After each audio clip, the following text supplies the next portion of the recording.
30s. Cool. Most you truck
That's much better. Much better.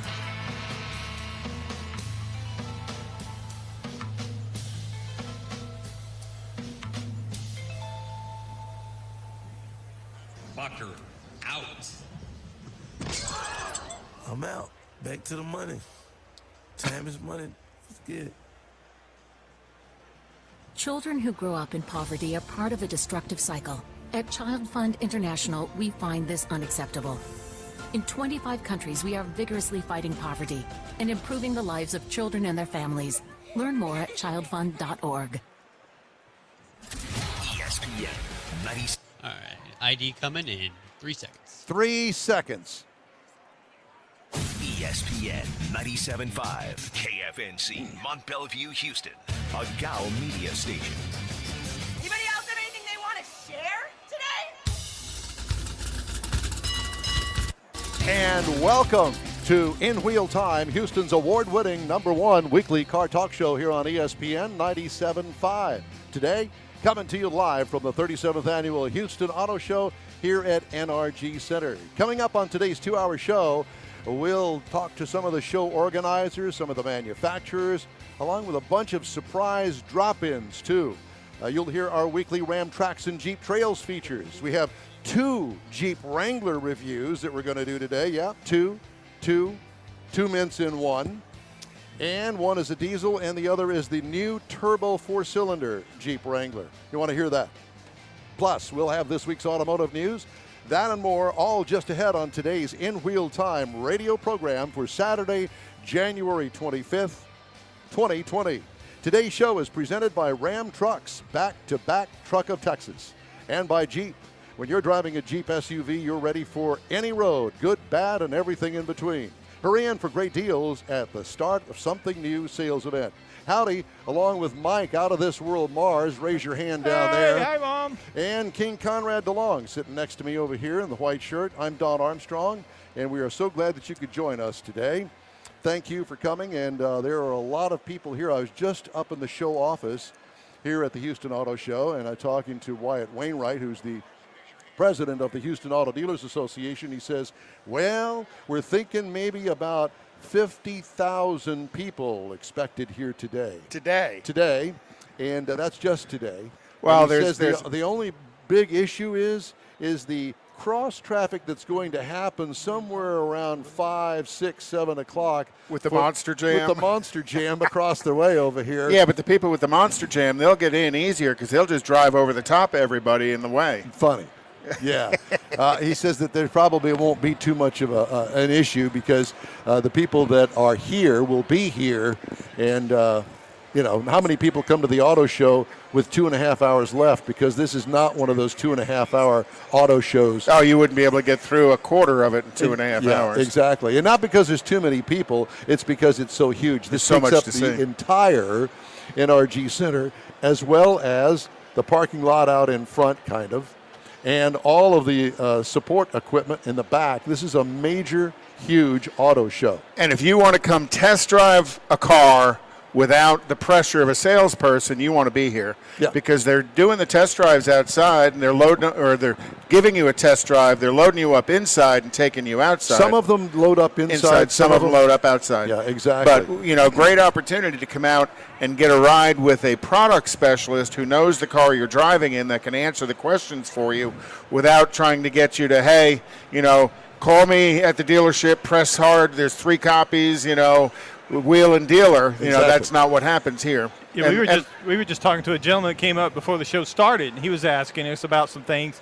And I talked to him a moment ago, and he went over and talked to one of the product specialists. Yes. He was actually looking at the Ram trucks, and he told me how nice it was to have somebody explain and answer his questions without trying to sell him something. Yeah. He said, I just want information. The guy said, that's what I got. Yeah. And that's one of the great things about coming out here is you don't have to necessarily deal with salesmen. Yes.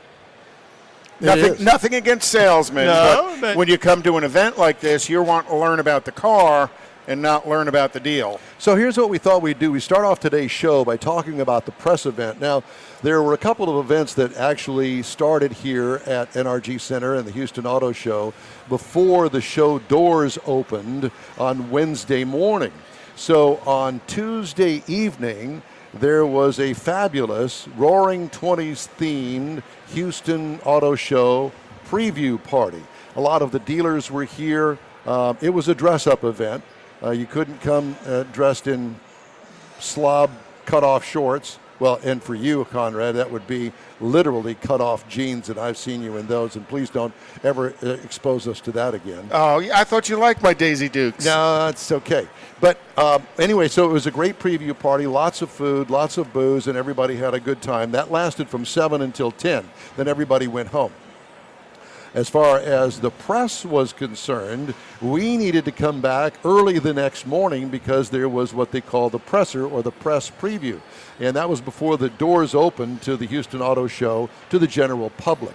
And so it was... Yeah, that way you get a chance to go through the event without the crowd being there. It's better photography for you as well, and you get a little bit more detailed information if you want it. Yeah, and there were manufacturer representatives here. There was one from Chevrolet doing the new Suburban, the Blazer, and, of course, the Corvette. Trailblazer. Blazer. A Trailblazer. Trailblazer, yeah. They got the new Trailblazer here, which I was surprised to see them bring that to the show. I'll tell you, the Houston Auto Show is really moving up in the hierarchy of car shows around the country because they have current new model stuff that has not been released to the public yet. They're on display. And the Suburban and the Blazer, new, are there. All new. Tahoe. The Tahoe. Sorry.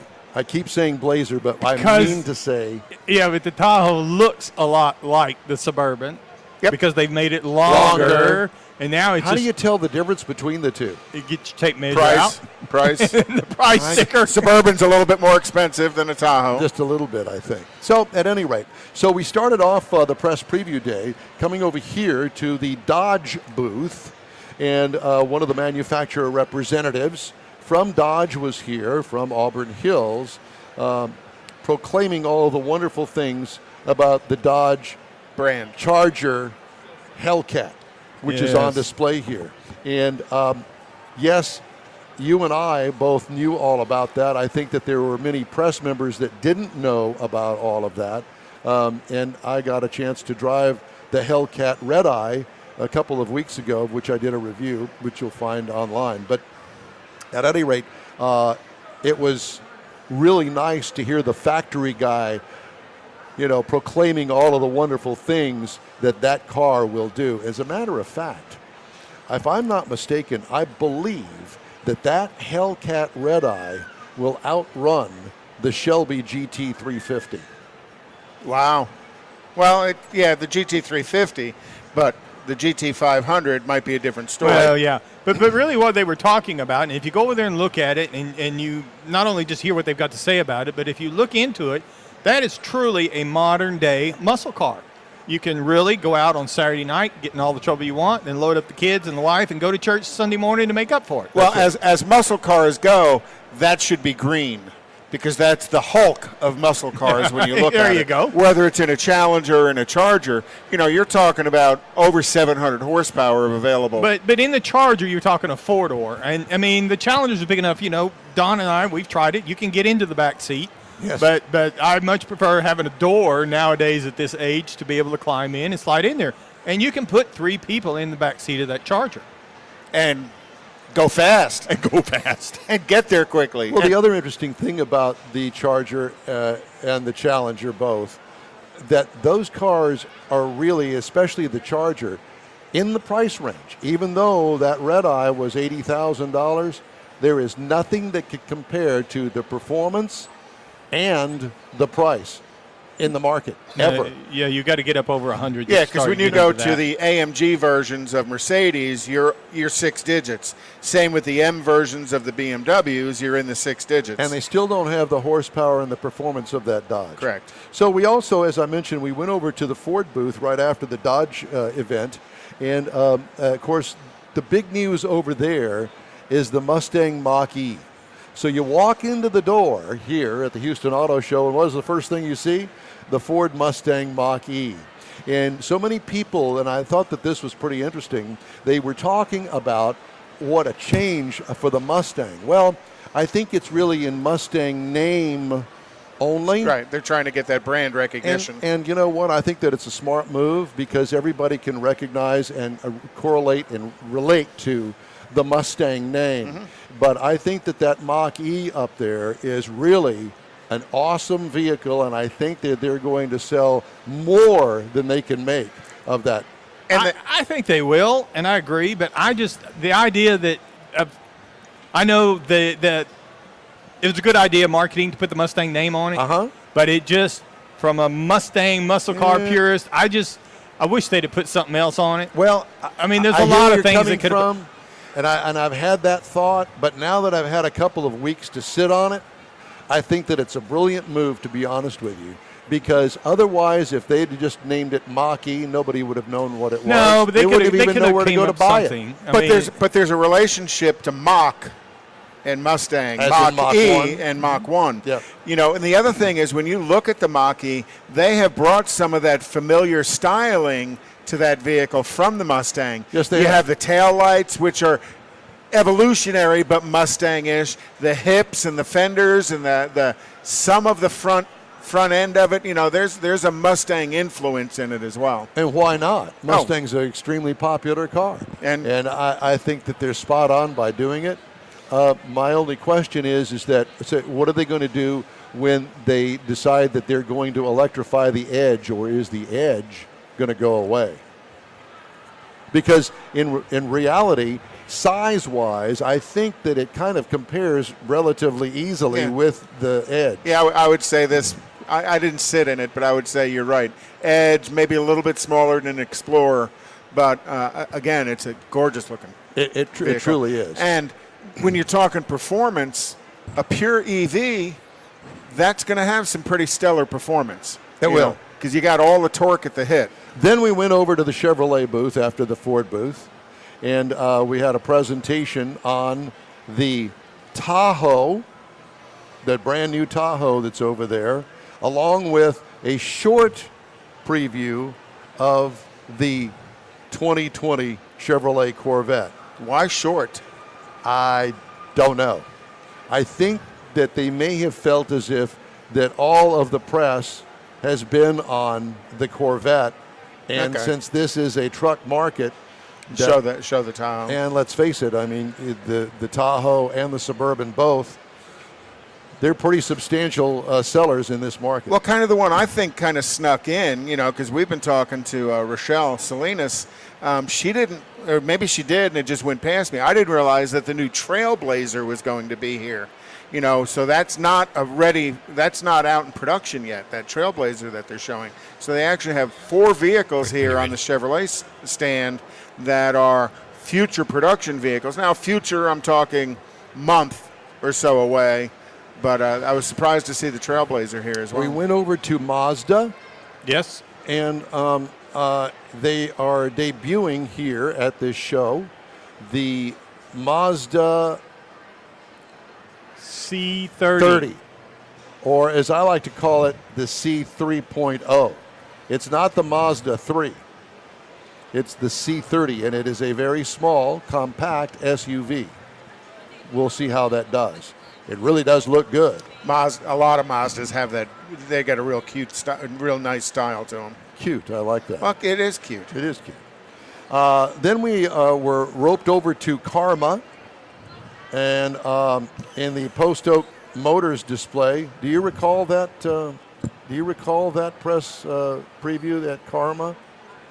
It was one car, maybe 2 cars that they had over there. Yeah, that was some very high-end stuff. That's where the Rolls Royces were and the Lamborghinis. Very high-end, and one of them was electrified. But Karma is a pure EV. Yeah, there's no petroleum in that vehicle. And it's kind of a rebirth of a vehicle that had been released years ago. It's different looking. Correct. Let me put it that way. We went over to the Nissan, and over there they had the Nissan truck adventure with the Nissan. Was it the Frontier? Yes, it was the Frontier. It was upfitted. I had a rack on the back to carry all your storage. And it had cans. a tent on top of it. A tent on top of that. Which is really cool, I thought. And it was a great deal. Then we had a presentation by the people called Evolve Houston. Evolve. And that was the electrification of Houston. And we're going to have them here on the show a little bit later on. I think he's standing in front of us. Right in front of us, right there. I think he's next up. Come and sit. Come on, sit down. Have a seat. So we'll talk about that in just a minute. And then we did actually it was a Texas Auto Writers educational panel and talked about a lot of things that automotive and involved manufacturers and the press and how the press handles cars and how the manufacturers handles press previews and that sort of thing. Kind of an insider thing that I don't want to bore you with. How'd that go? It was informative, actually. Because I know you've gone through some changes with it. Well, with one of the actual vendors. Yeah, and so that was that, and we'll leave it at that. But anyway, that was the press preview day. All right, so coming up, we are going to talk to Evolve Houston and get the skinny on that, because there was a lot of interest in Evolve Houston, and especially on our part. So we're going to get to that here coming up in just a moment. You can always take our show on the road with you on your smartphone by downloading the station app, ESPN 97.5. In Wheel Time continues from the Houston Auto Show live right here on ESPN 97.5 after this quick break.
Back to the 37th annual 2020 version of the Houston Auto Show.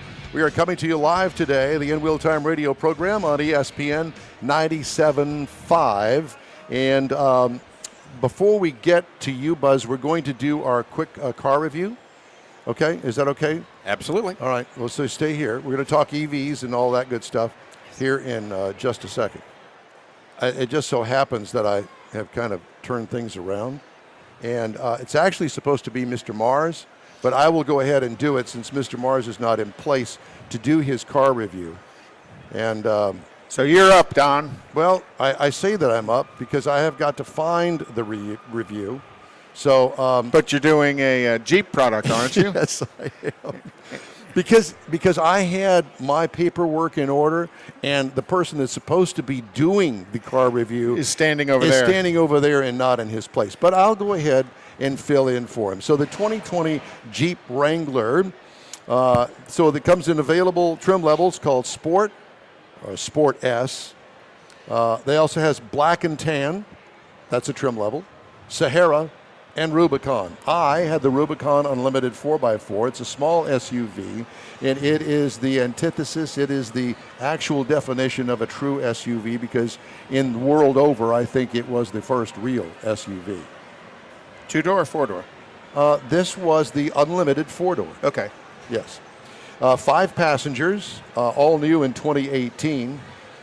And here are some of the exterior features if I need to point them out to you, because if you don't know what a Jeep looks like, well, I don't know where you've been living. Classic Wrangler styling, 7-slot grille, 3-piece hardtop. It was the bomb, and I say a 3-piece hardtop because it has kind of in the front, over the front passengers and the driver, is a kind of a T-top looking thing. It's a 2-piece that comes off, so you don't have to take the entire top off to enjoy the outdoors. Right. You can actually just take one side off if you want. And there's no center bar. You say T-top, it's kind of like a target top, but it's a 2-piece target top. Okay. Pretty creative design. It is. Tons of options, including trailer tow option on it. It also had some steel bumper guards on it. Steel bumper guards. Go figure. I never knew, but that's what it has on it. What I liked about it, the aftermarket parts to customize this vehicle are really endless, unlimited. Yeah, they are. Interior highlights, it has a trail rail system. You familiar with the rail systems in some pickup trucks in the bed of the truck? Yeah. Well, it's got actually the cleats or the tie downs lined up on a little storage space back there on the tailgate. And then you can put the cleats wherever you need them in the back end of it. So you so you got adjustable tie downs. Yeah, that's smart. It is, and it's really clever the way that they've got them in the back tailgate. Comfortable leather seats in this one. They had the 8.4 infotainment Uconnect screen in the middle, which is the big one. Gobs of factory options. Gobs. This is the loaded out version. Cargo trunk room, enough for a nice weekend camping trip to the hill country. What I liked about it, all of it. This is the original SUV with all of the modern conveniences. Here's the underscore part of this. It had the 2.0 liter inline turbo 4-cylinder engine that turns out 270 horsepower and 295 pound-feet of torque, which is more than the standard V6, which was kind of interesting to me. 8-speed automatic transmission, tow rating up to 3,500 pounds in the V6. Miles per gallon, 21 city, 22 highway. For a combined of 21, I got 20 miles per gallon over 438.7 miles. Pretty good for a big, what I consider a big SUV. Well, it's body-on-frame SUV. What I liked about it, the torque. The torque makes it feel faster than the V6. I would encourage you, if you're going to go for a test drive and you really want to look at a Wrangler seriously to buy it, I would encourage you to make sure that you got into the 4-cylinder engine, the Turbo 4. Check it out. Yeah. What I liked about it, better than any Wrangler that I have ever driven. Wow. Pricing, and you've driven a bunch. I have.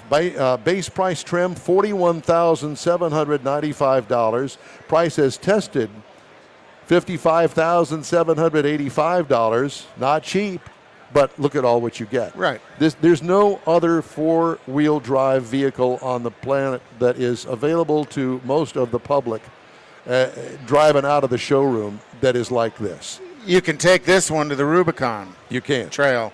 Base model price for a Wrangler, if you just want the base model, is $28,295. Are there any vehicles that compare to it?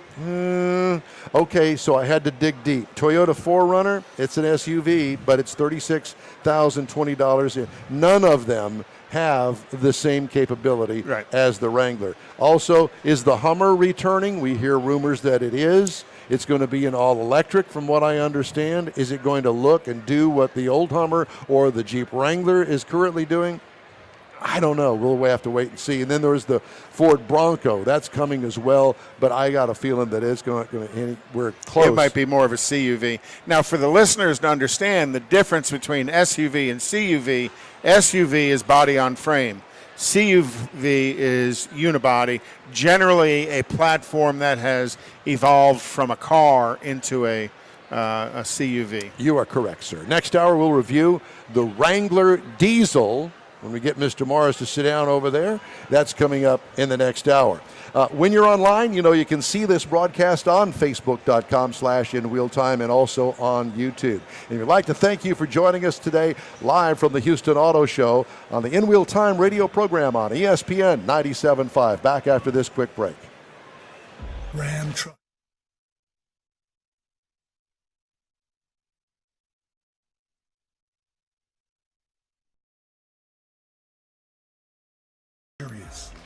Awards are great, but the only thing on our mind is getting better, delivering harder for Texans, and pushing the limits of what's possible. Because when you lead from within, you redefine what a truck can do. Ram, built to serve. Ram is registered trademark of FCA US LLC. Don't just dream it, drive it at the Houston Auto Show, presented by the Houston Chronicle, January 22nd through 26th at NRG Center. Get up close and behind the wheel of the world's most desired and dreamt about vehicles. Details at HoustonAutoShow.com.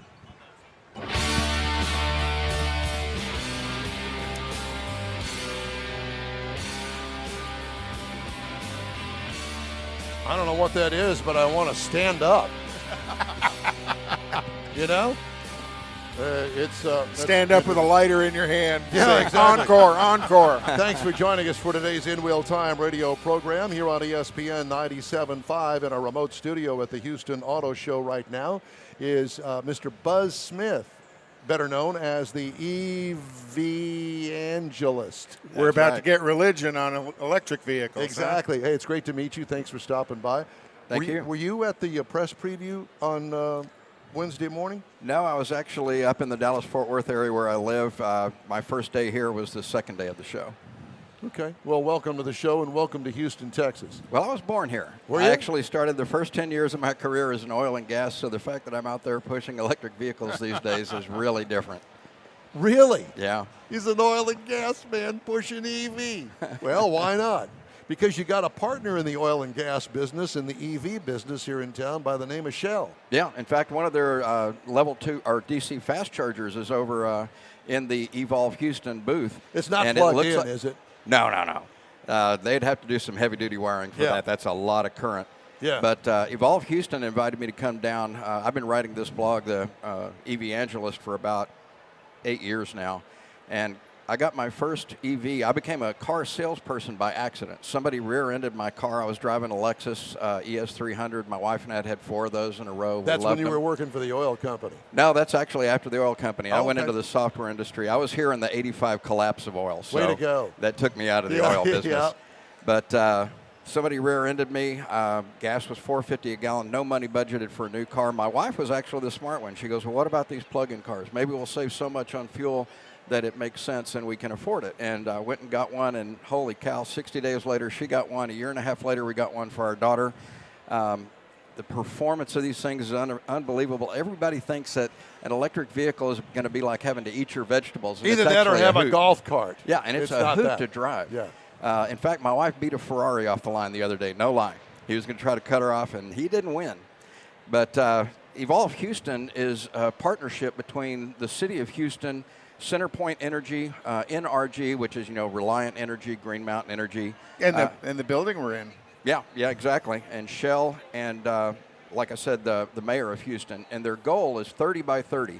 They want 30% of all new vehicles to be electric by 2030. They want. And but that sounds like a challenge, but it's not. I end up going to my dealership that I got my cars from and ask for a job with no car sales experience. And this is one of the #1 Chevrolet dealerships in the nation. In fact, they were #1 9 out of 10 years. Classic and Grapevine? Yeah. And they hired me, and when they did, they said, well, what do you want for a title? We've never had anybody like you, and that's where I came up with Evangelist. Well, in 6 years, believe it or not, nonstop through that 6 years, 35% of all of my sales was plug-in vehicles. So that 30 by 30 can actually happen, but what has to happen is people have to actually drive them. They will not believe what I'm about to tell them unless they sit in that seat. We call it butts in seats. Once they press that accelerator suddenly to the floor and feel that torque and acceleration, it changes things completely. Okay, I'm not going to bore you with the story because I've told this story a couple of times on the air, and I had a Kia Niro not too long ago, and I had longevity problems as far as battery extension, getting from one point of town. Range anxiety. Range anxiety. Guess what? All gasoline drivers have experienced range anxiety. They don't think of it that way. But have you ever been on the way to work and the meter's on E, you're running on fumes, you're thinking, can I make it? I can't be late for work. And if I do make it there, can I get to the gas station after work? And is it going to be an expensive gas station or a cheap gas station? Guys, that's range anxiety. Now, the state of Texas... But it doesn't take long to fill up with gas. You're exactly right. But the state of Texas is getting $219 million that they're using for EV infrastructure. So DC fast chargers will be every 75 miles along the major highways of Texas within the next 2.5 years. And in 30 minutes, stop and have a sandwich when you're going cross country. And in that 30 minutes you're sitting there, most EVs today will get 80% of their range in that 30 minutes. Will they really? Absolutely. So what do you put? Is it they bring in 440 in to charge? That's DC direct. So it is DC directly into the battery without having to be changed to AC or anything, or from AC to DC.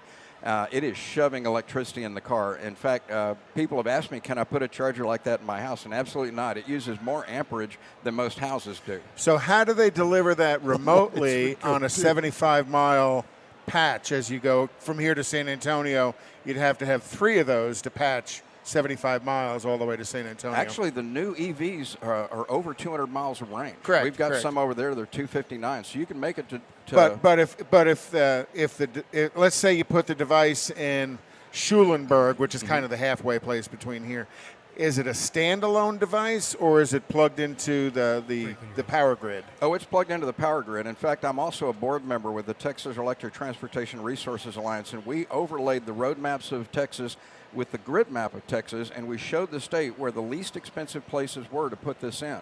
So they've adopted what we were suggesting, and that's how we're going to get them every 75 miles within the next couple of years.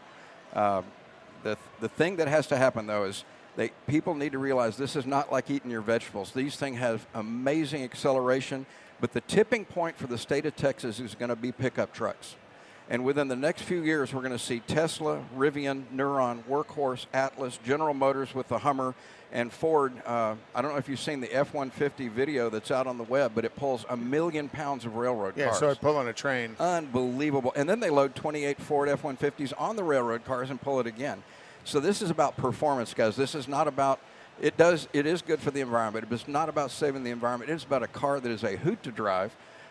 In fact, the Chevy Bolt over there do 0.85 Gs of lateral acceleration and cornering because the center of gravity is so low in that car. Because that battery pack is low. Yeah, and it's about 1,000 pounds. So it is so much fun to drive these things that's how I sold them. When people came in and said, I'd like a fuel-efficient car, I'd ask them, have you ever driven an electric car? And if they said no, I stop everything. We're going to go on a test drive right now. I'd have them punch it to the floor and had a husband in the back seat and the wife was driving. And when she punched it, he yelled out, oh, well, we'll say crap on the air, but oh, and he screamed. You just couldn't believe the acceleration. And right near my dealership, there was a big 270-degree arc that got onto an overpass, and I'd tell people, go as fast as you possibly think you can, and they'd be squealing tires around the here. on-ramp acceleration test. That's Mars. right. Yeah. There you Yeah. go. Now, I did that in a Tesla P90D one time, and that was a life-changing Yes, event. Ludicrous they are. modes, In phenomenal. insanity mode. Yeah, Okay, exactly. so how many dealers, you mentioned all of those manufacturers, but not all of those manufacturers are currently producing cars or they're not available in a dealership. Yeah. How many actual electric cars, all electrics? Now, we know that the Kia's got one. Yep, Kia's got one. Nissan, of course, has one. Chevrolet's got one. Ford had plug-in hybrids, and plug-in hybrids are a great idea. The difference between a plug-in hybrid and a regular hybrid, if you get above about 35 miles an hour, it's going to switch to gas because that's more efficient. And below 35 miles an hour, it'll switch back to electricity where it's most efficient. But everybody's all into all electric. We Yeah. don't want any gas. Okay. Man, I can't even think of all the different brands right now, but you'd be surprised if you go out, and most dealerships, even the people don't really realize that they have an electric offering, and that's part of my job is to get out there and spread the word on this stuff, spread the great news of EVs. And it's expanding. You look at what the industry's talking about. They're talking about more and more brands within their platform. They're going to add a full EV propulsion system to them. Yeah. It's not around the corner. It's here today. Yeah. Buzz, I tell you what we want to do is we're going to have you on the show here in the next, 2-3 months. And we're going to have the whole show dedicated to EVs. How's that? That sounds great. I'd love to do it. Okay, you're going to have to take a trip down to Houston to do it now. No problem. I'll electrically drive down here. Very good. Buzz Smith, our evangelist, in the studio here at the Houston Auto Show. And we've got more of our show coming up live here on ESPN 97.5 right after this quick break.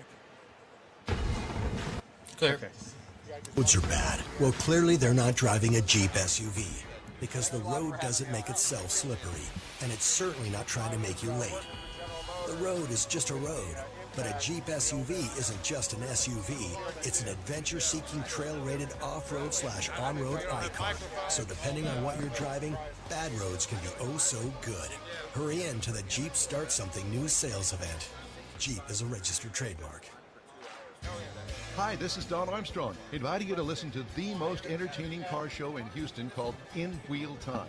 Every Saturday afternoon, Mike Mars, Conrad DeLong, and I talk about everything automotive. We bring you the latest car news and reviews, plus a different in-studio guest each week. It's a All while shaver. having a great time doing it. We'll do our best to have you on. Houston's #1 award-winning car talk show every Thank Saturday you. noon to 2, right here on ESPN 97.5, and video streaming on YouTube and Facebook. Hey, join us. From ESPN 97.5, it's Houston's most popular weekly award-winning car talk show, In Wheel Time. Today coming to you live from the 37th annual 2020 Houston Auto Show. Today's program presented by Ram Trucks, back-to-back Truck of Texas, and by Jeep. When you're driving a Jeep SUV, you're ready for any road, good, bad, and everything in between. Hurry in for great deals at the Start Something New sales event. Along with Mike Out of This World Mars and King Conrad DeLong, I'm Don Armstrong. Thanks for joining us today. Whether you're watching on Facebook or YouTube or listening on the radio, we welcome you. And we welcome right now to our remote studio here at the Houston Auto Show in Camp Jeep, Mr. Wyatt Wainwright, and he is the president of the Houston Auto Dealers Association. Welcome, and thank you for having us again. I don't know why you keep having us back here. We love it. Well, we love In Wheel Time. Well, thank you, sir. We appreciate it, and we appreciate our association with the Houston Auto Dealers Association. And, boy, you got a packed house here today. You and I were talking before we went on the air. You're expecting, what, about 50,000 people here today? Saturday, we've grown the show to where we just hope we push one over the 50,000. That's our our happy button. But it is we're all smiles. We're off and running, and the crowds they're manageable. The lines are big, but they're not too long, and they're spread out. And you know what? They're spread out. Even the ticket line is manageable. I walked past that a couple of times today. I'm going, wow, they got the ticket. They got the flow figured out. Yeah, exactly.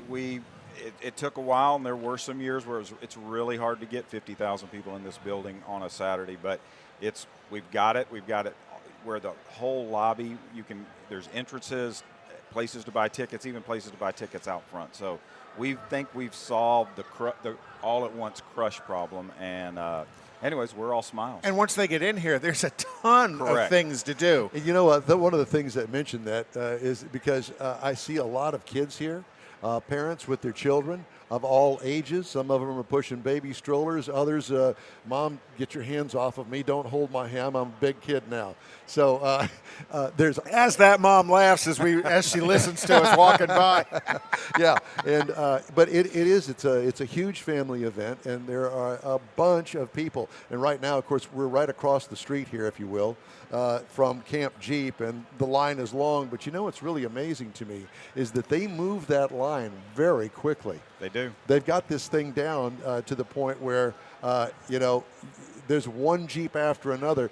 All it takes is enough time to unload that one and load somebody else in, and they're off. Absolutely, and the kids are having a ball doing that, but they're also, right over to the side of us is the Alfa Romeo. Yes. The in-car video drive? Yes, and that will take a while to do because there's a crowd around that, but they're having a blast, and a lot of the manufacturers are bringing very engaging stuff, and I love when it engages the kids, because not only do they do that, but they end up walking around and seeing some of the sleek, sexy Aston Martins or the Ford GT, the Ford GT, the Audi R8 GT over here. So just unbelievable. I'm coming in from your office just a minute ago and come in the main entrance. And, of course, Ford is right there at the very beginning. And there was a couple that came in, and they clearly hadn't seen the new Ford GT. And the wife is all giggly and almost to the point of screaming in delight, dragging her husband over to the GT. It was the cutest thing you've ever seen in your entire life, and these are grown adults, and this woman was all excited about that GT. So every now and then, sometimes there's been some clutter out there with people, some manufacturers questioning auto shows. Let me tell you a real case example that just happened. Our photographer was out. He takes pictures of every space and whatnot. Right. Well, I was giving him some specific instructions, and he's said, man, when I was out here yesterday, I kind of got a hankering for this BMW. And he went back out and he took some pictures, and he came back by, and we were recapping on what he had done. And he said, man, I really might get you to call someone over at Advantage BMW downtown. I live downtown. I said, sure, I know them well, though. And I'll call and tell him who you are and you're important to the auto show. I got a text last night. He bought it. He's done. He's in. Are you kidding? He came here to work, and then he went and bought a BMW. Well, and a lot of people come here to the show because it gives them an opportunity to look at all of these different vehicles in one location, talk to product experts, not salespeople, Yes. and helps them make the decision. And a lot of manufacturers have overlaid the show with some extra money on the hood when they come back to the dealership. And that's their way to get them back to the dealership. But they can come pick out their car at the car show and then go to the dealership and drive one home. True. Yeah. It's a. Hey, sir, how are you? It's good to see you. Hi. Old TV people. And I don't mean that in a bad way, but it's TV people. I didn't mean to say old, but we are. Then that's just the fact of the matter. I resemble that remark. Yeah, I know. We all do. But, there are some manufacturers that weren't here officially as manufacturers, and namely BMW, Mercedes-Benz, and Audi.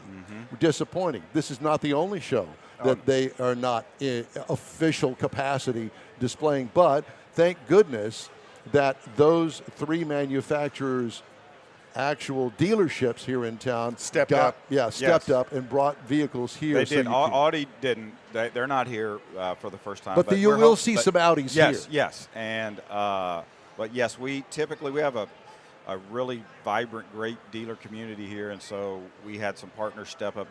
The Germans are just right now on those three brands are not doing many, if any, U.S. shows. I think that changes. Even European shows. I think that changes for shows like this in the future. I don't know, what the thinking is, but I would tell you that if you're not here, I promise you're losing market share. I mean, you go look at that Genesis, the exhibitor. Oh, yeah. It is sexy as it can be.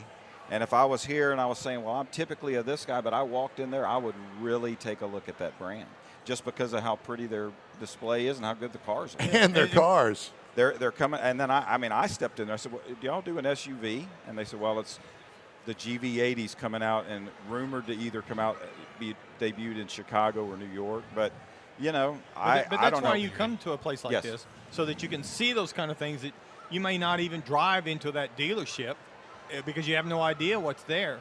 And you come in here and you can do some really nice stare and compares. One of the things I think that is an interesting point is the fact that look at the size of some of these manufacturers' displays, and I'm going to go with Camp Jeep and Ram, and look at the amount of money that they put into that. Do you think for a minute that their marketing department said, well, we're just going to do this just because it looks good? No. They're going to sell vehicles because of that. You look at this line that's right here in front of us here. I mean, it's double backed. They're looking for a return on their investment. And when they do this and they have that consumer interaction, I think there's a huge return on their investment. The other thing is look at the kids. These kids are going to get in these Jeeps, and they're going to go way up and way down and hobble and tilt and do all of the things that they're doing here at Camp Jeep, and that will be like a roller coaster memory for a lifetime. I've been around the dealer world for a long time, and there's a lot of great ways to market vehicles. Still, hands down, there's no question the test drive is you got to get behind the wheel. When they get behind the wheel and drive the car, that's when people fall in love and they can't get it off of them. They just can't. They think about it, and then they When my kids were growing up and they started getting to the point they wanted to go look for vehicles, I would tell them, go look at it, go drive it. Do not drive it home overnight. They're going to tell you to drive it home overnight. That's the puppy dog clothes. Don't do it. Don't do it because you're going to buy it. Yeah, absolutely. So in less than 60 seconds, if you were telling somebody about the Houston Auto Show and trying to get them to come out here and visit for the first time, what would you say to them? I'd just say it's just nothing but fun. People are in a great mood. The show is beautiful. It's $15 to park and $14 to come in, but my goodness, you can spend hours. It's all day. It's all day. You can drive vehicles. You'll have a blast. Just come on. Hey, it's great to see you. Thank you so much for stopping by. Thank you for all you do. Yep, we love you. Appreciate it. Appreciate it. This is great. Love it. Mr. Wainwright with the Houston Auto Dealers Association. We've got more of the In Wheel Time radio program just ahead, including the Ram truck specialist He's going to talk to us here in just a second. We invite you to stay tuned here on the In Wheel Time radio program, coming to you live today from the Houston Auto Show, the 37th edition, and we'll be back after this quick break. Clear. Back-to-back Truck of Texas. The landscape in the Lone Star State has changed, and we've changed with it. Stronger, more powerful, innovative, and luxurious. Awards are great, but the only thing on our mind is getting better, delivering harder for Texans, and pushing the limits of what's possible. Because when you lead from within, you redefine what a truck can do. Ram, built to serve. Ram is registered trademark of FCA US LLC. It's back and better than ever. Tailpipes and Tacos. West Houston's best Saturday morning cruise-in car show returns February 15th. Tailpipes and Tacos welcome. Go ahead, put it on. Get ready. Yeah, you got to bring the mic in real close to your mouth. That good right there? That's perfect. Benny, yes. Spell your say your last name. Mungia. Mungia. I knew you'd screw it up. That's okay. Not what I heard. But it wasn't from him. Welcome back to the In Wheel Time radio program, coming to you live today from the 2020 Houston Auto Show, the 37th annual. In our live remote booth right now with us, Benny Mungia. I got it. Yes. You know, I've known a Mungia before, not you. Well, we had you on the show before. Okay. But it's good to have you again. Let's talk about the Ram truck experience over there. Well, does it have a name? Yes, it's called Truck Territory, Ram Truck Territory. Ram Truck Territory, yeah? Yes, yes, yeah? sir. You like it? Oh, of course. Oh, good. It's And so we call you guys actual specialists in what you do because you're so knowledgeable about the truck. Is that what you call yourself? Yeah, we call them product specialists and professional drivers. Professional drivers. Professional drivers. Yeah, because as you opposed got to to drive everybody around over there. We're doing 2-in-1 there. As opposed to the unprofessional driver like me. Yeah. Yeah. Exactly. So how long have you been doing this? Myself, I've been doing it for about 12 years. Really? Yes. Well, I think you got this down by now, don't you? Pretty much, yeah.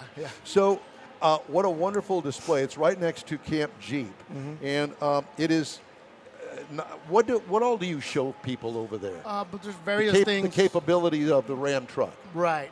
One of the things, we're talking about towing capabilities, fun facts, knowledge, stuff about the trucks, different series of trucks that we have. Well, I noticed there's a sign over there. It's technology, towing, ground clearance, all of the highlights of the truck. So when you go through these sections of this actual working display, if you will, do you actually talk about the things that that are highlighted over there? Yes, sir. Yes, sir. Definitely. So we'll get there. Each obstacle has its own story to tell. So we go in there and we tell them what's going on and how it works and little facts here and there as we're going around the track. So do you have one of the Ram trucks over there with the big 12-inch screen? Oh, yeah. We sure do. Because it's near the technology sign, I'm sure. Thank you very much. I knew that you would step up to the plate somehow. But, so because I'm currently driving a competitor. Uh-oh. Well, that's what I do. Okay. So I do reviews, and I'm driving a competitor. And and I'm going to put anybody down here. Not going to do that. Okay. But when it comes to interiors, that Ram truck kicks tail and takes names. Oh, yes. Absolutely gorgeous. And beautiful. It is, and it's a very functioning interior. You don't have buttons in the wrong places. They're all in the right places over there. I'm just going to brag just a little bit about the interior of that Ram truck. That's fine. And especially the top-end truck with that huge 12-inch screen. It just really, it speaks to me. Oh, it goes, buy me. Buy me. Well, and the other piece to that is the Uconnect system, the consumer driver interface is head and shoulders above the rest of the industry. It is the easiest one to use, and it's the most functional one as well. Yeah, but as far as the people that want rides in there, do people ask you questions like, well, what are the different models that you have, trim levels that you have? Do you answer those kind of questions? Yes, different trim levels, series. What is the number one thing that you hear from people sitting in the front seat with you as you drive them through that course? Number one thing, they want to know engine, horsepower, towing capability, payload. So they do ask you those kinds of questions? Oh, yeah. All kinds of questions. Yeah. All kinds of questions. So when you answer the question about engine and you're talking about the half-ton, do you have a smile on your face when you say it's got a Hemi? Oh, yeah. Oh, yeah. There's nothing like saying Hemi. Yeah. Now, do you also inform them about the e-torque system? Yeah, different e-torque system, the Echo diesel, of course, the Cummins engines that are for the HDs. Because I was thoroughly impressed when I first got to drive the e-torque system. It's very impressive. And matter of fact, Conrad and I went out there, opened the hood and looked at it, saw how it worked. And it's, what was it, $1,500 option, I think it was? Something like that. Man, I am all into that. I would spend the extra $1,500 for that e-torque system because it was so smooth. And it was well integrated, where some of them aren't as well integrated. That, you know, it works relatively effortlessly, but you get the boost and the benefit from it. Yeah,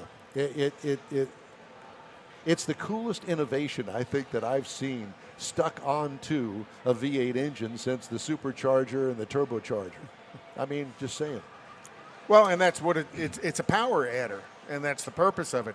It's just adding extra power at that moment you need it, of acceleration, of deceleration, or downshift and push forward. You know, that's when you want that boost of power, and e-torque is there. You know, it's the thing I've always said about anything electric driven is you've got all the power at the hit of the throttle. Well, this gives you the propulsion of gasoline, but it gives you the thrust of electricity. It's a great blend the way they put the e-torque system in it. Who thought of that? Exactly. Who thought of that? Who thought of that? I did. That's why I said it.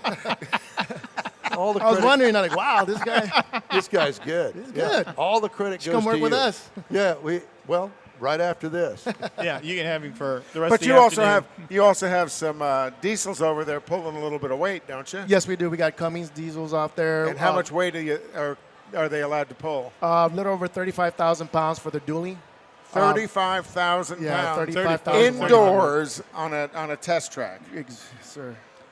Yes, sir. If you're not out here to check it out, you need to get out here. It's to a check it If out. you're pulling any kind of weight. So here's the stupid question. Do you ever have to take them out and get gas after all of this going on in here? No. I mean, we one tank the whole day. That's all we get. The whole day? The whole day. But at the end of the day, you go get some gas in them? I mean, yeah, of course. You know, we got to be prepared and ready for them. And, For the next day. For the next day. Yeah, we came in really early this morning. Down just past where you and I parked. Yeah. There's a big lineup of them. They were out there early this morning getting them all cleaned up, I guess. And Well, they coming went back out and on the got fueling. filled up and then Yeah. cleaned up. Yeah, we'll take them out towards the end of the night, park them on the side. They'll fill them up in the morning. And Yeah. Biddy, thanks so much for stopping by. No Really problem. appreciate Thank you guys so much. All right, Appreciate good. it. Well, the other thing, you guys do a great job of moving people through, so don't fear Yes. getting in line because the line moves quick. Real quick. All right, very good. Coming up next, we're going to look at the Ram Tracks feature. We've got other stuff, car calendar. We've got automotive news making headlines this week. All of that still ahead. Coming to you live today from the Houston Auto Show 2020 version. And this is the 37th annual, by the way.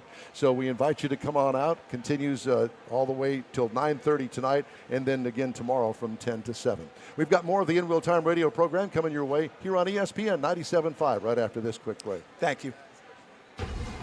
Thank you, People sir. like to say the roads are bad. Well, clearly they're not driving a Jeep SUV because the road doesn't make itself slippery, and it's certainly not trying to make you late. The road is just a road, but a Jeep SUV isn't just an SUV. It's an adventure-seeking, trail-rated off-road/on-road icon. So depending on what you're driving, bad roads can be Mars, so good. yo, you've got Hurry stuff into to the do, Jeep and sales so do you, at the new Conrad. sales event. What I need Jeep from is you, a Mr. registered Mars. trademark. Ram Tracks. Yes. Just dream it. And Drive it at the you, Houston the Auto racing Show, calendar. Presented by the Houston Chronicle, January 22nd through 26th. At Did you get your Energy tickets Center. okay? Get up close and Good. behind the wheel of the world's most desired and dreamt about vehicles. Details at HoustonAutoShow.com.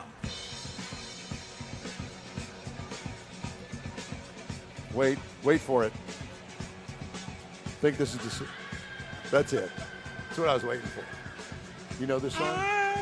You don't? Too young. You like country music? This ain't country music. Because we like rock and roll here. There's no secrets about it. Welcome back to the In Wheel Time radio program, ESPN 97.5. We got more guests. We got one sitting right next to me right now, and she's going to be on at the top of the hour. Her name is Jennifer Barta. You go by Jenny or Jennifer? Jennifer Barta. And she's got a great story to tell, and we're going to have her tell that story at the top of the hour. So in the meantime and in between time, Mr. Mars has a thing that we do every week, and it's called Ram Tracks. And we do Ram Tracks and we do Jeep Trails. And this hour we got Ram Tracks. And what do you got in the Ram Tracks box over there? So Conrad and I were talking to a gentleman earlier about, he was looking at the vehicles and he was talking specifically about the Ram truck and comparing it to some other ones. And we were talking about the usability of that truck. We were talking about the Ram box, how you can open it up and carry tools and put storage things in it. And he was talking about the barn door tailgate, the 6040. So if you go to ramtrucks.com and you pull up the 2020 Ram 1500 exterior, there's some really nice pictures there that does show the workability of it, but it also talks to lifestyle. It's got a guy that's got a boat hooked up to his truck, and he's opening the tailgate through the barn door, the 60 series, so that he can still get in there and get to his wakeboard that he's got stashed in there. And then there's another one where they've got the Ram box open, and there's some stuff in there, but he's pulling out an ice chest because he's out at the lake or he's at the river or whatever. So these things that they look like they're work tools, work part of the truck, but they're also part of a lifestyle that's going to enable you to do some things like the Ram box. That thing will drain. You can fill it up with ice and all kinds of adult beverages, and you've got your own personal cooler there. Did you just say that on the radio? No, I said Conrad said. Oh, Conrad said that you could do that. But it's got to be in a can. You're not allowed to bring glass onto the beach. That's right. You got to have it in no glass on the beach. So when you look at the Ram and a lot of functionality, don't look at this thing just as work, because this really is some things that can work into your active lifestyle. And that's it. That's it. Okay. I didn't want to interrupt. I understand. I appreciate that. Conrad's got the racing calendar. We try to look at what's coming up on the racing calendar every week. And racing starts today. 24 Hours of Daytona starts today. In the GTLMs, the Porsche 911 RSR qualified 1-2. The new C8 Corvette qualified 3rd and 4th. I'll tell you, it's going to be a great season watching those cars battle it out. Did I hear that the Ford GT is not racing? They are out of the program. Ford pulled the plug on their program. Wonder why. Well, because I think they did what they wanted to. When they released the new Ford GT, the current version of with the EcoBoost V6. They killed everybody. No, they said, we want to go back to Le Mans and win Le Mans 1, 2, 3 like we did 50 years ago, and they did. So, they put their effort into that following what Carroll Shelby had done back in the, when you go look at the movie Ford versus Ferrari, that's what it was all about. So they wanted to duplicate that in 2017, and they did. They did a fantastic job, and now they're pulling out of racing with the car. Beside the point. So today and tomorrow is 24 Hours of Daytona, and then shortly after that, you're going to watch the Clash, NASCAR Clash, and then the Daytona 500 is going to be on the 18th. The opening round Winter Nationals of NHRA is February 6th through the 9th. IndyCar and Formula One don't start until March, so who cares? But the next thing that's coming close by is the Circuit of the Americas up in Austin. They're going to have the World Endurance Championship, and it's going to be another round of C8 Corvette teams that are going to be there, and that's going to be the 21st through the 23rd of February. We'd like to welcome everybody to the In Wheel Time radio program. If you're a first-time listener or viewer on Facebook or on YouTube, thanks for joining us today. We're coming to you from the 37th Annual 2020 Houston Auto Show today, live and in living color. And we've got more of our show, including automotive news, coming up next on In Wheel Time. Stay with us. Ram Trucks, back-to-back Truck of Texas. The landscape in the Lone Star State has changed, and we've changed with it. Stronger. Yeah. Would you please kill number 17? Awards are great, but the only thing on our mind is getting better, delivering harder for Texans. I don't see anything in spot 17. It should be car seat. Okay, that's 16, but yeah. Huh? Ram is registered. Well, I can't right now. It's 1 second away. All right. His toys. But Did yeah, you- that's it. All right, never This, mind. this is supposed to be the last break. You want to open with the top of the hour? Wait a minute. It is? Yeah. Yeah, go ahead and open with the top of the hour. All right, you got it. How did I get so far off? At every stage of life. I guess on the right seat for your child. I think you might be looking at the 1 o'clock hour. This is what, no, I'm not. This is what you got to look forward to. Generated noise. We got behind early and It's quiet. an age thing. KFNC, Mont Bellevue, Houston. Or not. It's hour number 2 of Houston's #1 weekly award-winning car talk show in wheel time here on ESPN 97.5.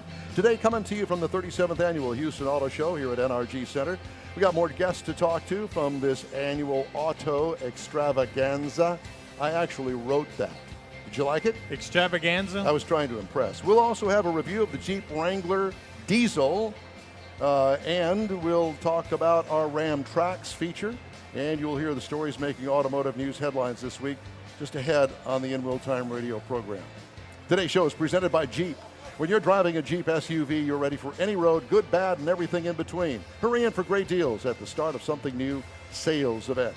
And by Ram Trucks, back-to-back truck of Texas. Howdy, along with Mike out of This World Mars and King Conrad DeLong, I'm Don Armstrong. So glad you could join us. I know that I teased auto news headlines, and while we're here at the auto show, I thought that I would continue to give you just a little bit of a different take on all of this. And I thought that this is a pretty interesting story since we're here at a dealer-sponsored show, although they don't sell cars here. This is a car show. Consumers want to spend less time in dealerships when they shop for vehicles and focus on the product, according to the Cox Automotive Survey. In the survey of 2,000 consumers, which focused on dealership experience concepts, just 1 in 3 respondents said they are very satisfied with the current dealership model. Let's see, 7 out of 10 consumers said the idea of a brand experience center rather than a traditional showroom was appealing. A brand experience center. And you got to look at over time, manufacturers are looking for a new way to get people to come look at their car. And this may be the direction that they're going to head for with a brand experience center. Heck, this is a brand experience center right here. Michelle Krebs, an executive analyst at Auto Trader owned by Cox Automotive, said the study found trailblazer consumers who are most likely to embrace new technology and services will be the new mainstream consumer by mid-decade. You following this? Yes. 63% of Trailblazer consumers said they would be open to switch vehicle brands in order to get new technology and services. That makes sense. Consumers want to focus on the fun aspects of the shopping experience, she said. She said, we find over and over test drive is one of the favorite things people do when they're buying a vehicle and getting to know all the new technology. 6 in 10 consumers said they want help from dealership staff who are not salespeople. I thought that was interesting. Product specialists. They want somebody that can teach them. Because if you think about go ahead. I was going to say, they want a different kind of a person in the dealership and a different kind of relationship with that person, according to Krebs. More of a product specialist. It's a shift of focus, a change in a salesperson's job.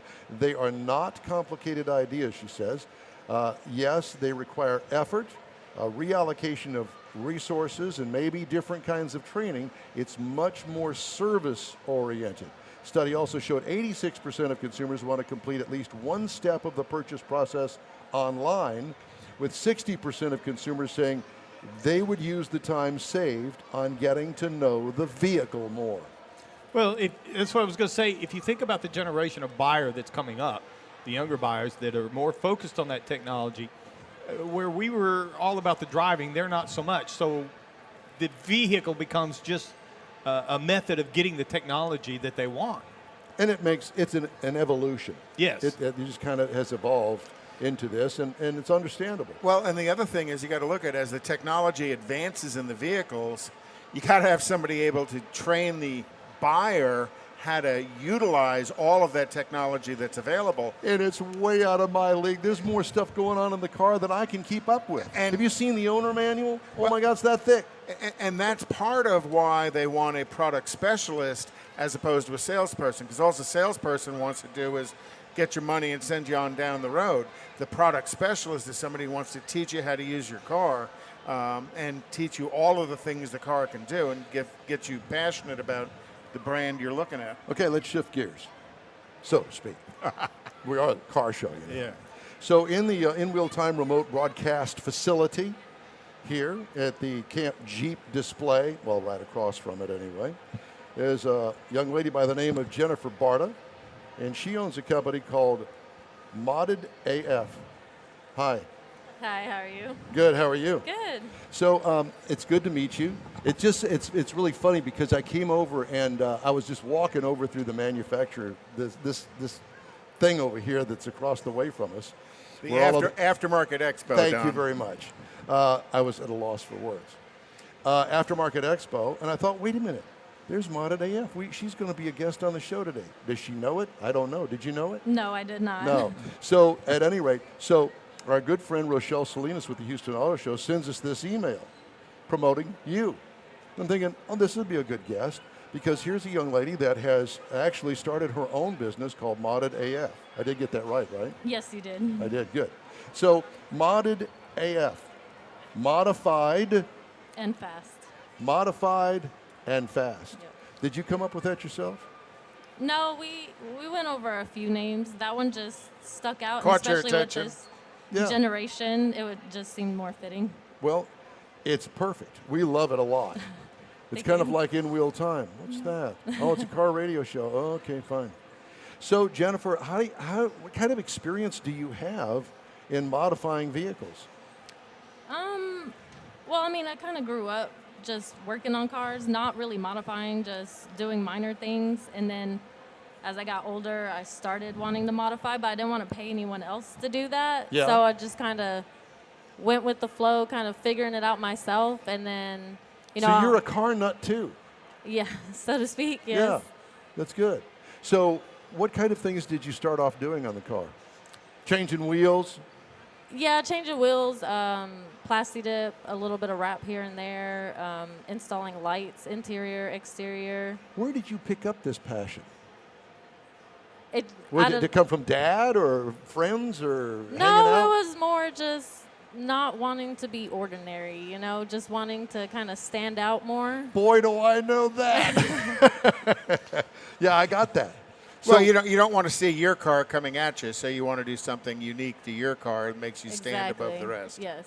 So what kind of modifications do you guys do at Modded AF? We try to be your one-stop shop. So we specialize in airlift, so air suspension, but we do more than that. We do coilovers, lowering springs, we do wraps, hydro dipping, we do paint and body fabrication. So we actually fabricated a trailer that is on air to match one of our cars so that we can still pull other items like our ruckuses and such. Oh, cool. Yeah. So is it cars, trucks, either or? We do everything. Do you really? Okay. Yeah. I think one of the things over there in our booth, you've got two cars over there, particularly the red one. I don't remember what it is, but it had a top on it and a carry thing on the top. The Tiguan, yes. Yeah, that's what it is. But, because whenever I start thinking air suspension, I'm thinking trucks, lifted trucks. And so I was kind of taken aback because she's got these cars that are lowered down. And it's about the Audi. So the Audi, so that one's on actual performance air. So that way, it'll corner better. It'll auto-adjust. Performance air. Mm-hmm. I like it. Yeah. I enjoy that car. It's fast. Is that your car? Yes. Of course it is. So it has a level of active suspension. Correct. So as you go into a corner where the typical car, the inside's going to lean up and the outside's going to lean down, the air suspension's going to balance it. Right. Which makes it faster through the corners. So much, yeah. She's lying. So you've had it I'll ask this the right way. Have you had it at the track? Yes. Okay. Well, it used to be Royal Purple. Now it's Houston Raceway. Okay. Yeah. We're friends with them. Oh, Okay. We'll be out there later this year. Yeah, and one of the other things you were talking about, the air suspension on the cars in particular. I mean, these are drivers, city street drivers, and they're not like a truck that's setting up 20 inches off the road. So speed bumps, you hit speed bumps or things like that. That suspension, you were telling me, is adjustable to the point that where you can adapt it. You can raise it up. That way you don't hit those potholes as harsh as you would in a, like say you put on coilovers and you're lower to the ground. That does modifications to cars. How was that route for you? You'd Difficult? be surprised. No, not really. But you'd be surprised how many females are actually involved in the car scene. They probably just aren't out there as much as men And they're not are. talking to us, clearly. Yeah.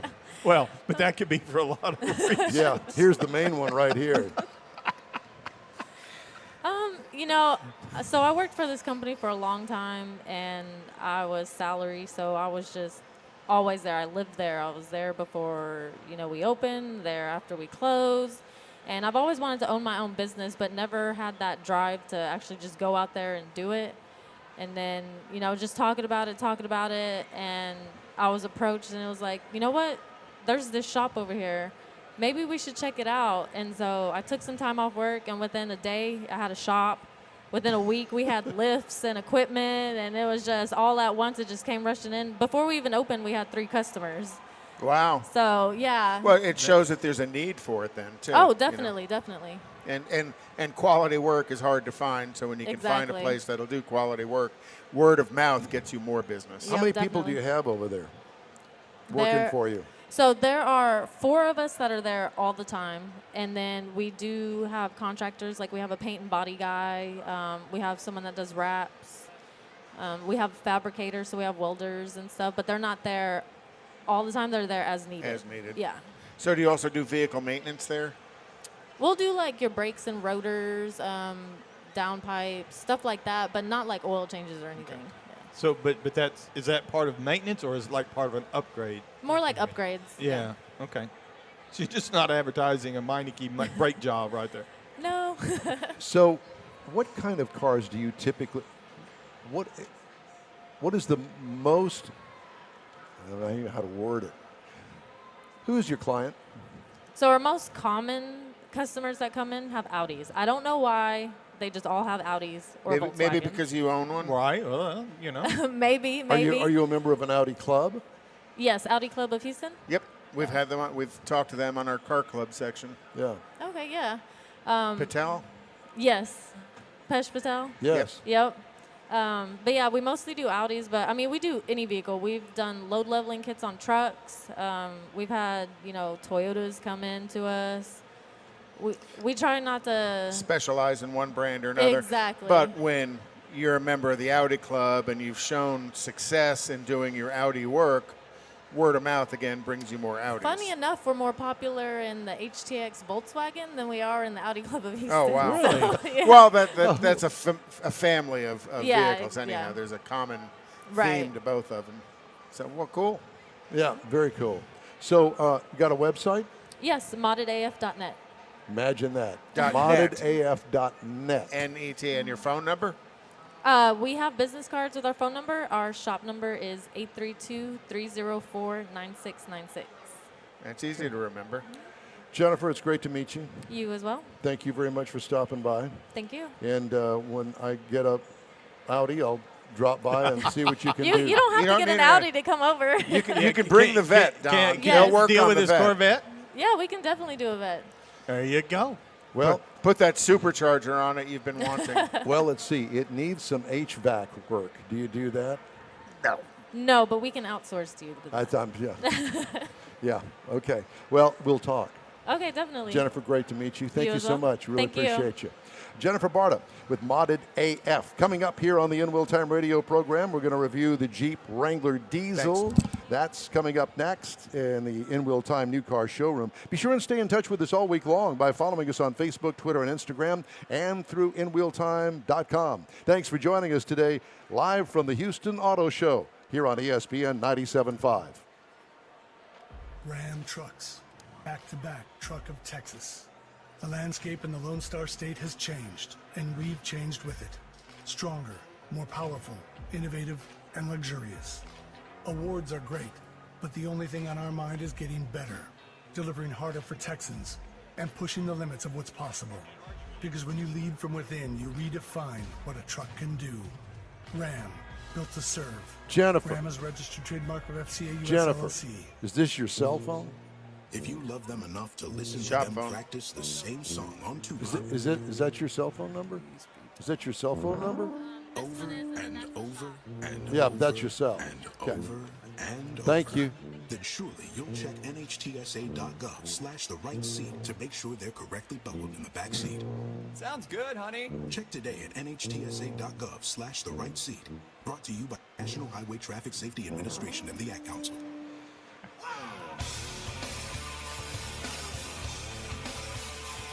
This is Houston's most in-depth radio car show in real time on ESPN 97.5. Coming to you today live from the 37th Annual Houston Auto Show at NRG Center. And we are, man, I'm telling you what, time flies when you're having a good time, doesn't it? I'm telling you.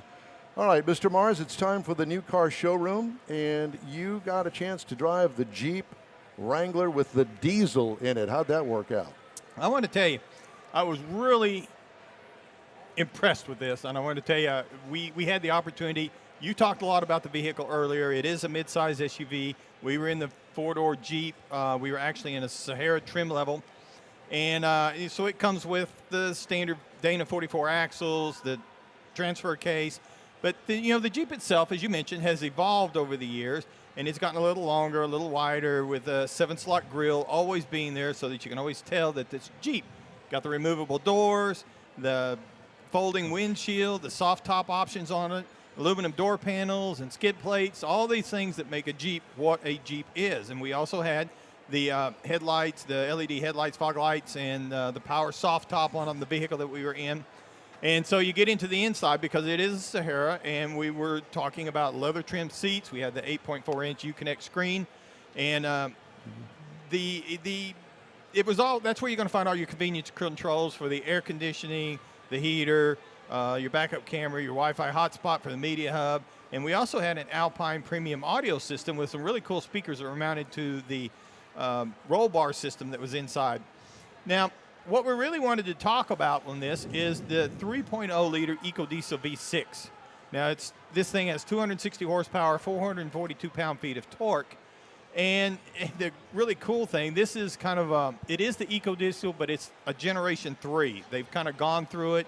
This is a Fiat engine, and it's very similar, but it is all new. And they've actually bumped the compression ratio from 16.1 up to 16.5 on this thing. Wow. And there's also a new 8-speed automatic that sits behind it that's designed for the Wrangler, partially to get it all in there where it's supposed to be.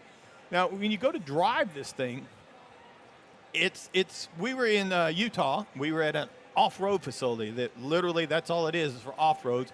We had Camp Jeep guys were out there, and they were showing us where to go. Obviously, teaching you how to drive off-road. And pointing the line out, right. Because some places, we've got a video we're working on, you can see you go a foot or two the wrong direction, and you're going to roll that thing off into a ditch. You did Except that? it's not a ditch. No, it's not a ditch. Okay. It's a big cavern. But the thing that I found I wanted to see that on video. That whenever I drove the V6 Wrangler a year or two before, we were in Arizona, but they had a pile of rocks, and we were actually doing rock climbing, which we don't do much down here in Southeast Texas. So I had that experience, and then I got here with the diesel. And what I found, in my opinion, in the diesel, because of that low-end torque, the way a diesel functions, you could put it down and drive, and you didn't really have to do much with the Throttle accelerator. the gas, right? Yeah, it would that torque and that power of it, you could almost let it walk itself up. You might have to give it a little bit, but sometimes, with the V6. Just to start it moving, yeah. Yes. If you hit the V6, I haven't had the four-cylinder Don was talking about, but sometimes you put a foot on the gas and maybe you give it a little too much or something like that. The diesel made it so much easier to me to smooth because you didn't have to touch it, and the diesel's not going to rev up like a V6 or a V8 is. It's going to be a little slower to spin up. And I just thought, in my opinion, driving that in the off-road rock crawling, and there was some sand and stuff there. It kind of matched the off-road need of a Jeep. It actually did, that slow thing. But you got into the sand, and if you needed to spin it up, you can still spin it up like you would do down here in the mud gumbo and the sand that we have. So I was really impressed because of the torque and the 8-speed automatic, the way it matched together. I don't know how somebody – it would be a challenge to me to use it with a manual gearbox, because now you got to deal with the clutch and you got to deal with the rocks and you got to deal with that torque. And it may actually be easier. I don't know. But driving it was really, really different. And I think from an off-roader's perspective, I think that would be something I would look at. Of course, it's a diesel. It's going to cost you a little bit to get it, and the 8-speed, because that is a special 8-speed for that diesel engine to go into the Wrangler. Yeah. So you got to kind of package it together. And our MSRP is tested, bumped up around 56,750. Still not bad. You could step up again to a Rubicon to get a little bit more, bigger tires, bigger suspension, everything for the off-road world. And that's really what I would like to maybe sometime try to get that full effect. Because this was the Sahara, this is more of a streeter, but it was definitely got the trail rated and definitely will go off-road any place. I got enough guts to take it. Yeah, but how fun is that you get a little instruction about how to go off-road from the Camp Jeep guys? And one of the places that we've got in the video where somebody was following behind us, and I got out and I was taking the video, they got off the line a little bit, the tire spun, the Jeep shifted sideways. And so everybody in it puckered up. Yes, they did. So the guy, he very calmly, and she was very good at it. She followed his instructions, but they had to back up a little bit to get back on line, because another foot over, it would have dropped off enough. They would have been high centered, and then you'd have had a problem. Screaming like a 7-year-old girl at the edge of a cliff wouldn't have helped. Don wasn't there. So are you talking about me again? Oh my God. So I really think, kind of like Don was talking about the 4-cylinder, it really makes a difference in the Jeep vehicle. Depending on what your needs are. That's right. And Jeep has the answer for you. Turbo 4-cylinder, V6. The diesel. Turbo V6 diesel. Yeah. I think that the off-roaders are going to love this as it gets more into the market. We got more of the In Wheel Time radio program coming your way here in just a moment. We're going to do a little phone interview if we can get a hold of Randy Borcherding, because he's got a special thing that is coming up tomorrow morning. Yeah. So local car guy, customizer, done good. You'll want to hear that. That's coming up next on the In Wheel Time radio program, coming to you live today from the 2020 Houston Auto Show, the 37th annual. We are live on In Wheel Time on the actual mobile app. We are also live on Facebook and YouTube and on the radio. ESPN 97.5. After this quick break. I've got Randy. All right. Well, clearly they're not driving a Jeep SUV, because the road doesn't make itself slippery, and it's certainly not trying to make you late. The road is just a road, but a Jeep SUV isn't just an SUV. It's an adventure-seeking, trail-rated off-road/on-road icon. So depending on what you're driving, bad roads can be It's not the Discovery Channel. It's on the History Channel. Start something new sales event. I thought it was a Jeep. No, it's on the History Channel. My bad. I thought it was Discovery. At 8 o'clock, Tailpipes it and is Tacos. Battle of the Builders. West Houston's best Saturday morning cruise-in car show returns February 15th. Tailpipes and Tacos welcomes all specialty cars, classics, hot rods, and trucks, coffee, tacos, and cars at Loopy Tortillas in Katy on the Grand Parkway at Kingsland, just 2 minutes south of I-10. Saturday morning, February 15th, 8 to 11 a.m. Tailpipes and Tacos at Loopy Tortillas in Katy. Proceeds benefit Shirley's okay if Kids, I jump in some? 501c3 charity, weather permitting. You okay if I jump in some with him? Please do. This is a great song. What is it? Painted Black. Rolling Stones. The Stones. Yeah. You're a Stones fan, I can tell. No, he's just a stoner. A stoner. Well, I wasn't privy to all of that, but at any rate, welcome back to the In Wheel Time radio program, again live from the Houston Auto Show. Thanks for joining us on this Saturday afternoon. Joining us also live on the telephone with us right now, Randy Borcherding with Paint House. Randy, how you doing? Hey, fellas, how are y'all? Well, we're doing real well, thank you, and it's a pleasure, honor. I don't know whether I need to genuflect or, whatever the case may be, but hey, you're curtsy. Curtsy, that would be more along my style. Yeah. Yeah. On too. Apparently my reputation precedes me, Yes. but whatever the case may be, so you're going to be on TV tomorrow, or beginning tomorrow. That's what I hear. sadly, for everybody who has to watch me, but What- it's quite an honor to be a part of that. So tell us about the show. What's the name of the show? It's the top 12 Battle of the Builders. It's going to be a broadcast of what we went through getting our way to the top 4 at SEMA, the 2019 SEMA Battle of the Builders. It's on History Channel, Drive, and FYI. Well, History Channel is what I've got on mine. I don't know about the well, other stuff. For me, it's History Channel, Yeah. and it's on, well, Central Time. It starts at 8 in the morning, correct, Randy? Yeah, 9 Eastern, correct. Yeah. So are you and Jen going to have the VHS into the record mode? No, tomorrow? Betamax. Betamax. The Betamax. No, we got an old reel-to-reel. So I wanted. We'll, So this car that you took Truck. to SEMA, the truck that you took to SEMA, is the 55 that we saw at Guitars and Cars. Is that correct? yes, sir, that's it. Wow. And you made it into the top 4 at SEMA? Top 4, and then it won the top truck of the Battle of the Builders, which, gosh. Oh, you it was give so- Oh, you gave the whole show away. No, we got to find out how he got there. Oh, okay. So we didn't give it away. Well, the beauty of it, though, too, is, that's all custom color that you put on that truck, correct, Randy? You guys develop your own colors.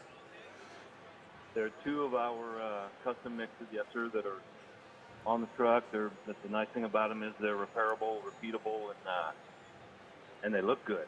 They look gorgeous. Yeah. Well, that truck is absolutely stunningly beautiful. Now, you don't own the truck personally, do you? No, it belongs to a gentleman and his wife up in Calgary, Canada. Yep. Is that where the truck is today? It is. When we left SEMA, I took it north. Gotcha. You actually took it back to deliver it to him? It's sitting in Idaho waiting on him to come pick it up at a friend's warehouse. But, yeah, we went basically almost all the way to Canada, right? Canada.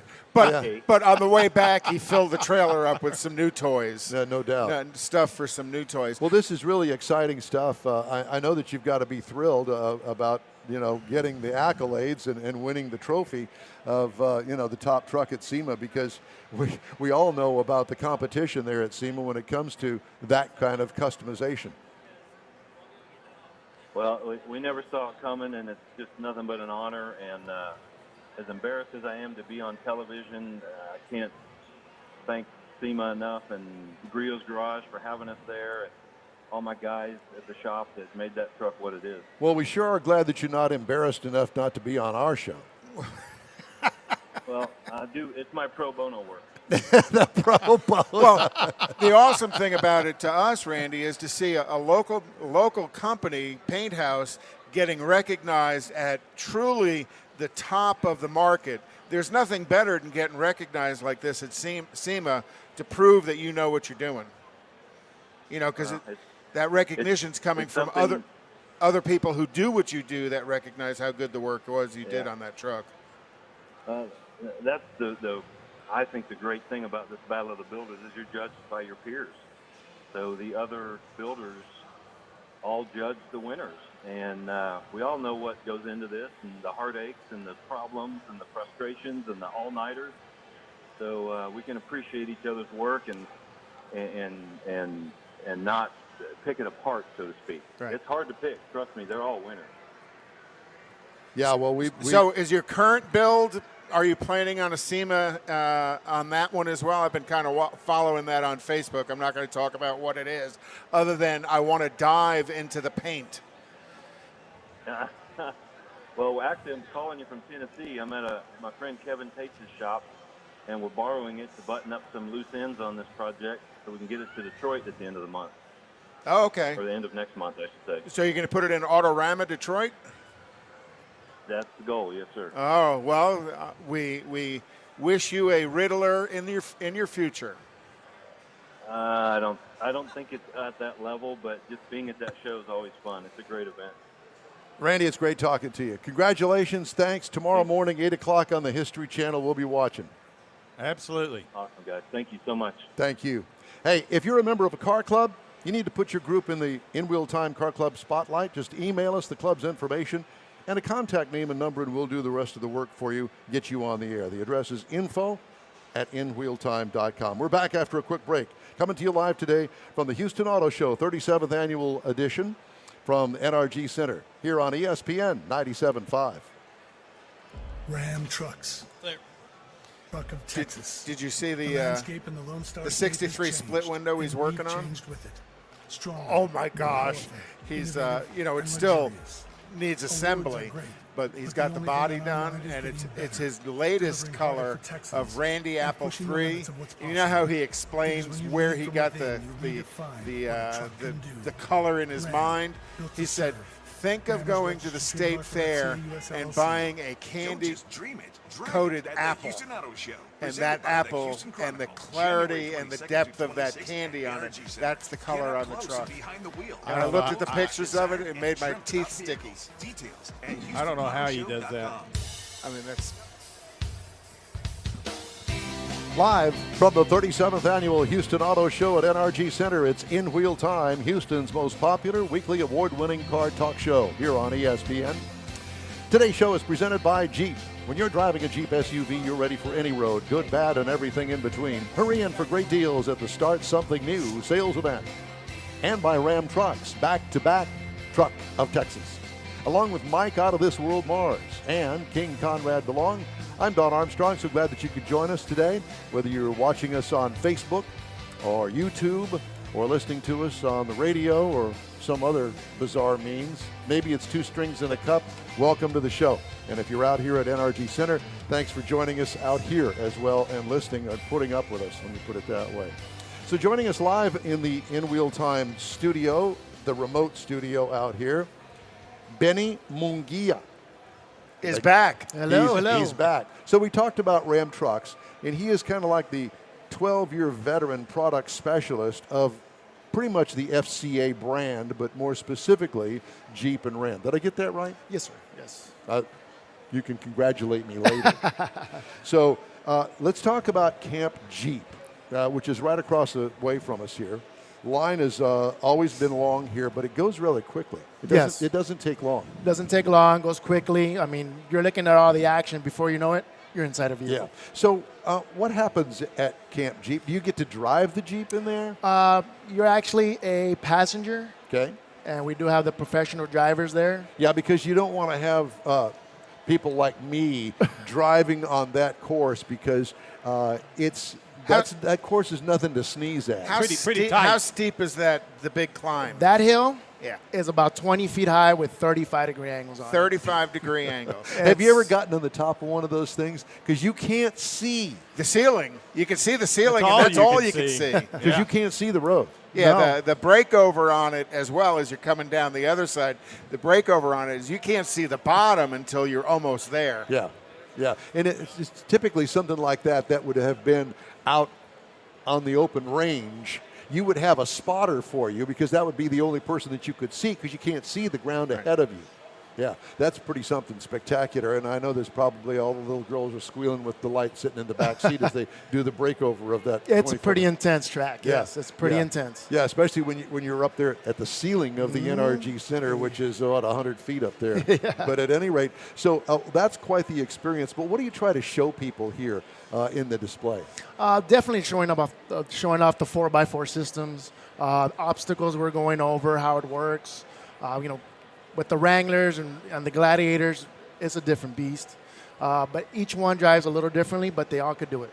So do you have a full range of vehicles over there, or is it just Wranglers? Yeah, we have the whole lineup up there. The whole lineup? The whole lineup, yes. Yeah. Just to show and prove to everybody that the Jeep brand name is not just for on-road. It's a vehicle that is known for its off-road capability. And Absolutely. obviously, the Wrangler is the penultimate off-road vehicle. Oh, yes. Yeah. Yes, now, do you actually use the stabilizer bar disconnect? Yes, sir, we do. We do, yeah. So you've got a place over there that you can actually show how that works. Yes, we can show you off the breakover or the articulation ramp that we got. The articulation ramp. Yeah. That's where it's walking sideways, high on one side, low on the other side, and then you corner it, that you're kind of getting the car kind of trying to twist it almost. Yeah, it's almost about a 30-degree angle you're taking there, too. So you'd scream like a 7-year-old girl again. Again, or more in my case. Exactly. So do you wear earplugs when people start losing it inside? I mean, we're used to it, but oh man, it's intense. So what's the worst one that ever happened? Anybody ever lose it inside of there? We've actually had people walk off the track and say, I can't take this. I can't do it. Because once you get up to it, it just gets bigger and bigger, and you start looking up, and you're like, okay, this is no joke. Right. It's kind of like and that. they haven't just watched like 400 other people go through it in front of them. I mean, nobody's died doing this. So why would you not just take the ride? Well, let's face it. I mean, the whole appeal of the Jeep brand is the off-road element of it. And I was trying to explain to somebody the other day, especially when it comes to the Wrangler, with all the Wrangler clubs that are out there, that it is a whole lifestyle outside of the Wrangler. Sure, you can go buy the Jeep and take the Jeep Wrangler back and forth to work and do your everyday stuff. But this is a vehicle kind of not so far-fetched away from a Corvette club where you would get on the track with a Corvette.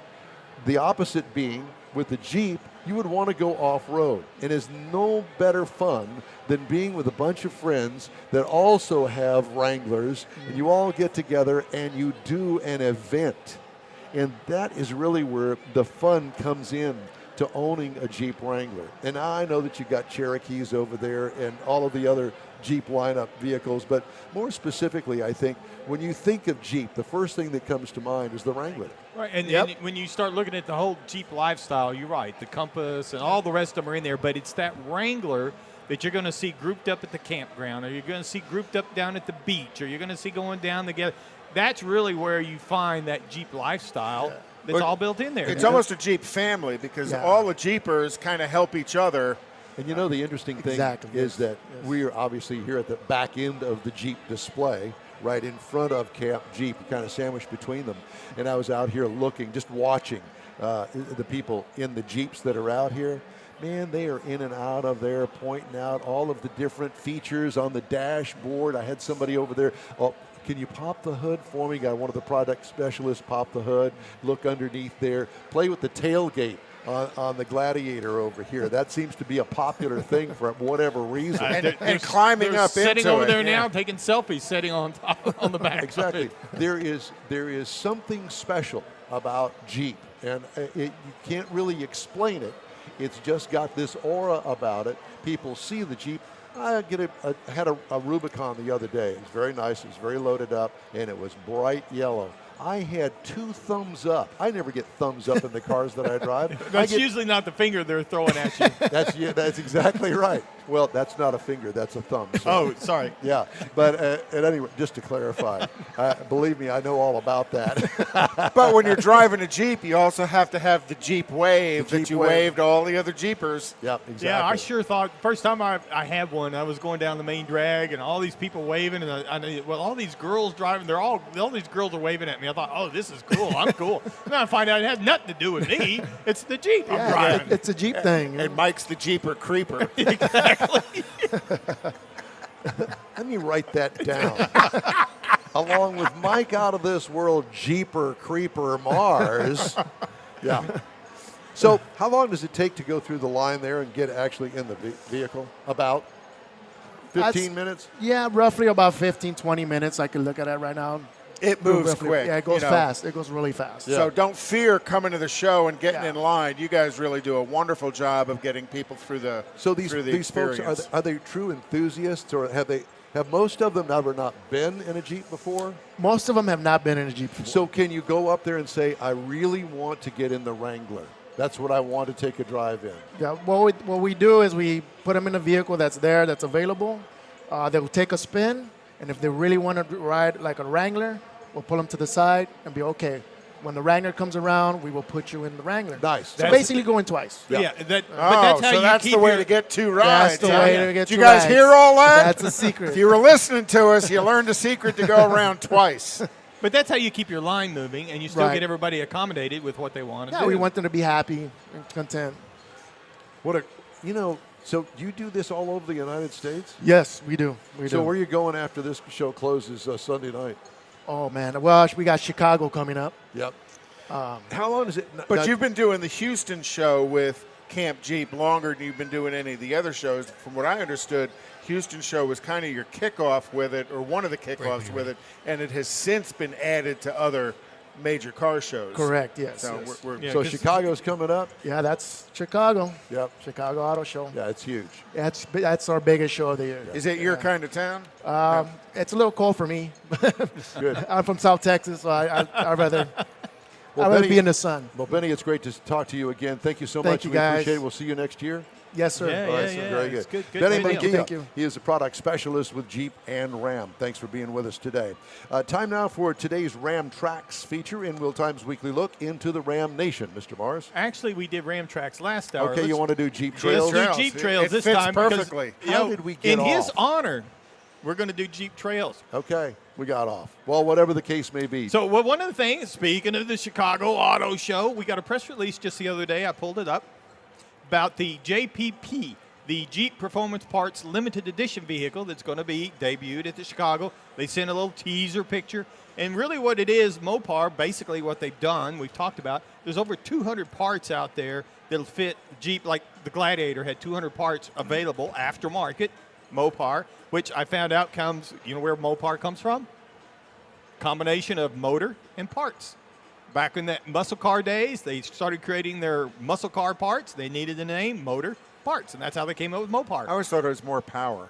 Well, that You could did? do it too, but it's Yeah, really actually I and did. truly it's a combination of motor and parts. So they've got all these parts, and now they're putting them on a Wrangler, and it's in the picture they've got the little teaser. It's got the tube doors on it. It's got some different fender flares. I saw different that wheels. online this morning for Yes. the first time. Yeah. And I think it's. I wish they gave us a little bit bigger picture, but it's a teaser because they're trying to build up stuff's coming up the Chicago Auto Show. So we're going to watch it, and we'll have you an update as soon as that is revealed. Very good. Still ahead, we have the stories making automotive news headlines. That's coming up, as well as another couple of guests. So we would invite you to stay with us here on the In Wheel Time radio program on ESPN today, coming to you live from the Houston Auto Show, the 2020 version, the 37th annual. Stay with us. Back after this quick break. People like to say So we don't the have any roads more are guests bad. on the list. Well, clearly, they're not driving a Jeep SUV because the road doesn't make it. We gotta do Conrads, or you want me to go find one? No. Trying to make you late. Car clinic. Good. The road is just a road. You got a car clinic? But a Jeep SUV Always. isn't just an SUV. It's an adventure-seeking, trail-rated off-road / on-road icon. So depending on what you're driving, bad roads can be oh so good.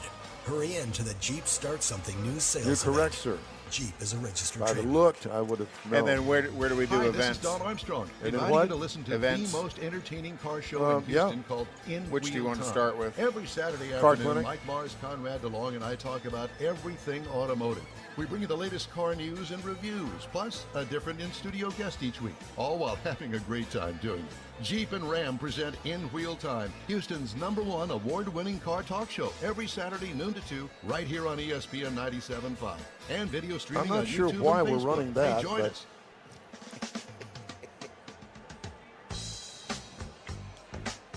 Ow! Oh, we're going to wait for that to happen? Or you, We can't wait.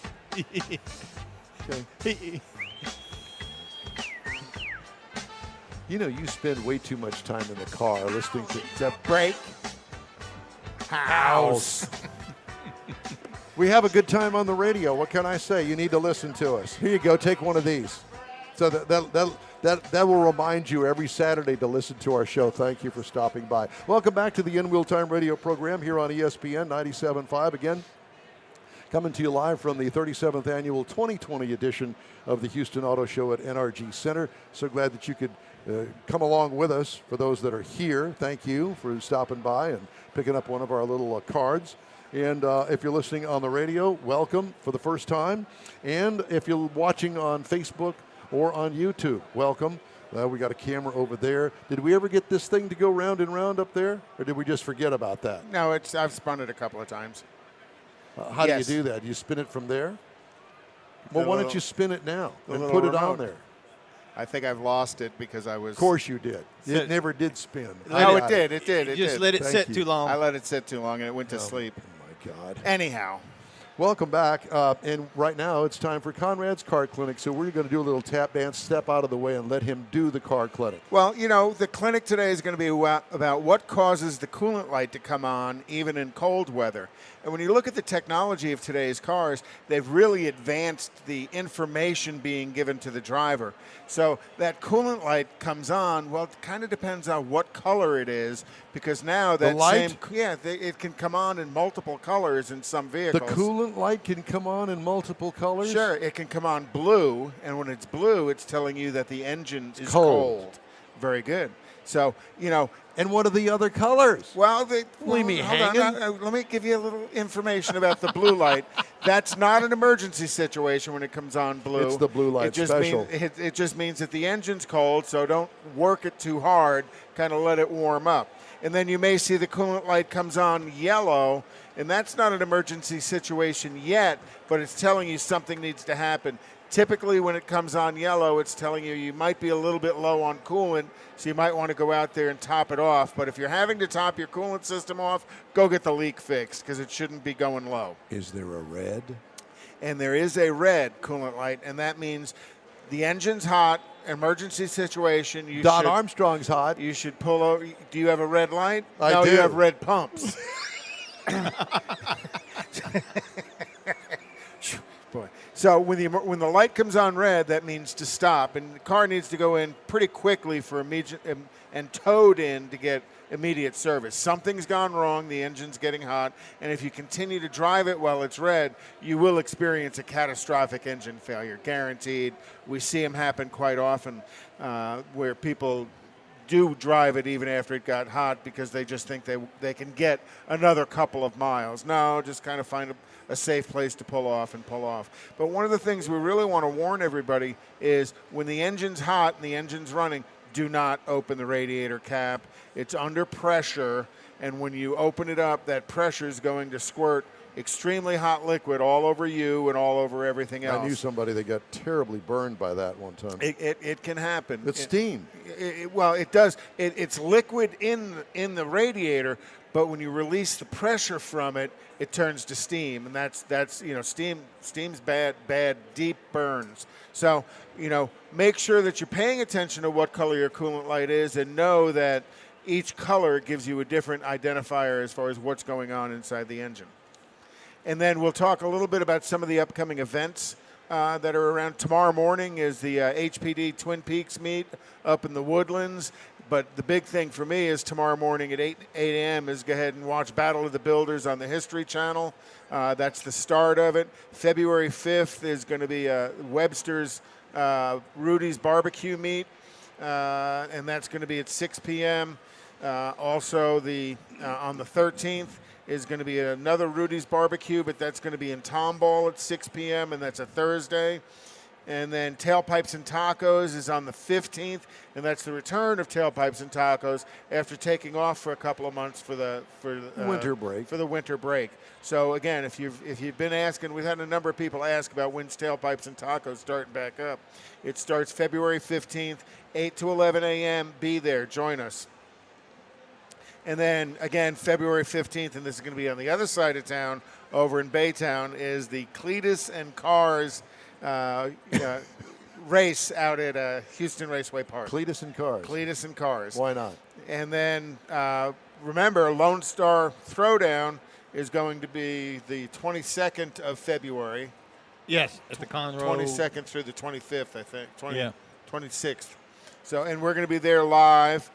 Klein Forest High School is going to have their car show, and that's a fundraiser for their automotive and technical department. So go out there, and that's going to be on the 21st of March from 2 to 6 p.m. We've had Jonathan Couch on the show before. I went to the show last year. And then finally, May 2nd through the 3rd is Keels and Wheels. We'll be doing another live remote at Keels and Wheels. We love Keels and Wheels. Today's automotive news next here on the In Wheel Time radio program. Coming to you live today from the 2020, the 37th annual version of the Houston Auto Show at NRG Center. And by the way, while I'm talking about it, today's show is on until 9:30 tonight. And if you were just listening and now finding out about it, I don't know how you could do that, but whatever. Tomorrow's show runs from 10 a.m. until 7 p.m. And come on out. It's a great show. All of the car manufacturers are here, and lots of other extra stuff, too, that we've been talking Tons about of stuff to do for the past hour and 45 minutes. We've got more of the In Wheel Time show after this quick break here on ESPN 97.5.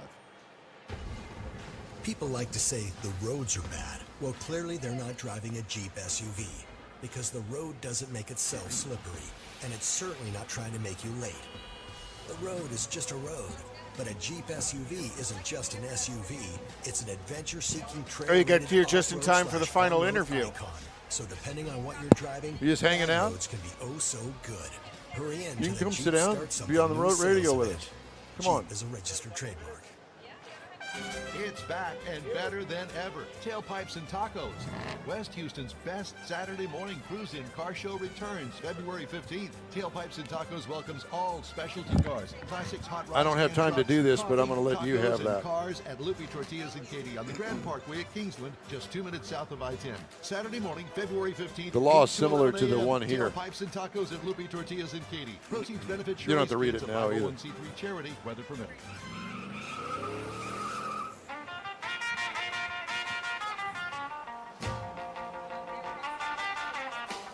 Can't ever go bad with a little Chuck Berry. Welcome back to the Never. In Wheel Time radio program, ESPN 97.5, Houston Auto Show. We got another 10 minutes or so left of the show, so let's do a little automotive news, shall we? Honda recalling 2.7 million older U.S. vehicles in North America for potentially defective airbag inflators. No surprise there. New recall covers Honda and Acura automobiles from 96 Yikes. to 2003. Campaign covers 2.4 million U.S. vehicles. That's all of them. Pretty much.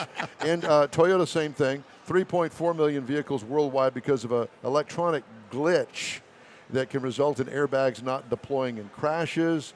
Another 2.9 million here in the U.S. There's too many models to tell you. Go to safercar.gov,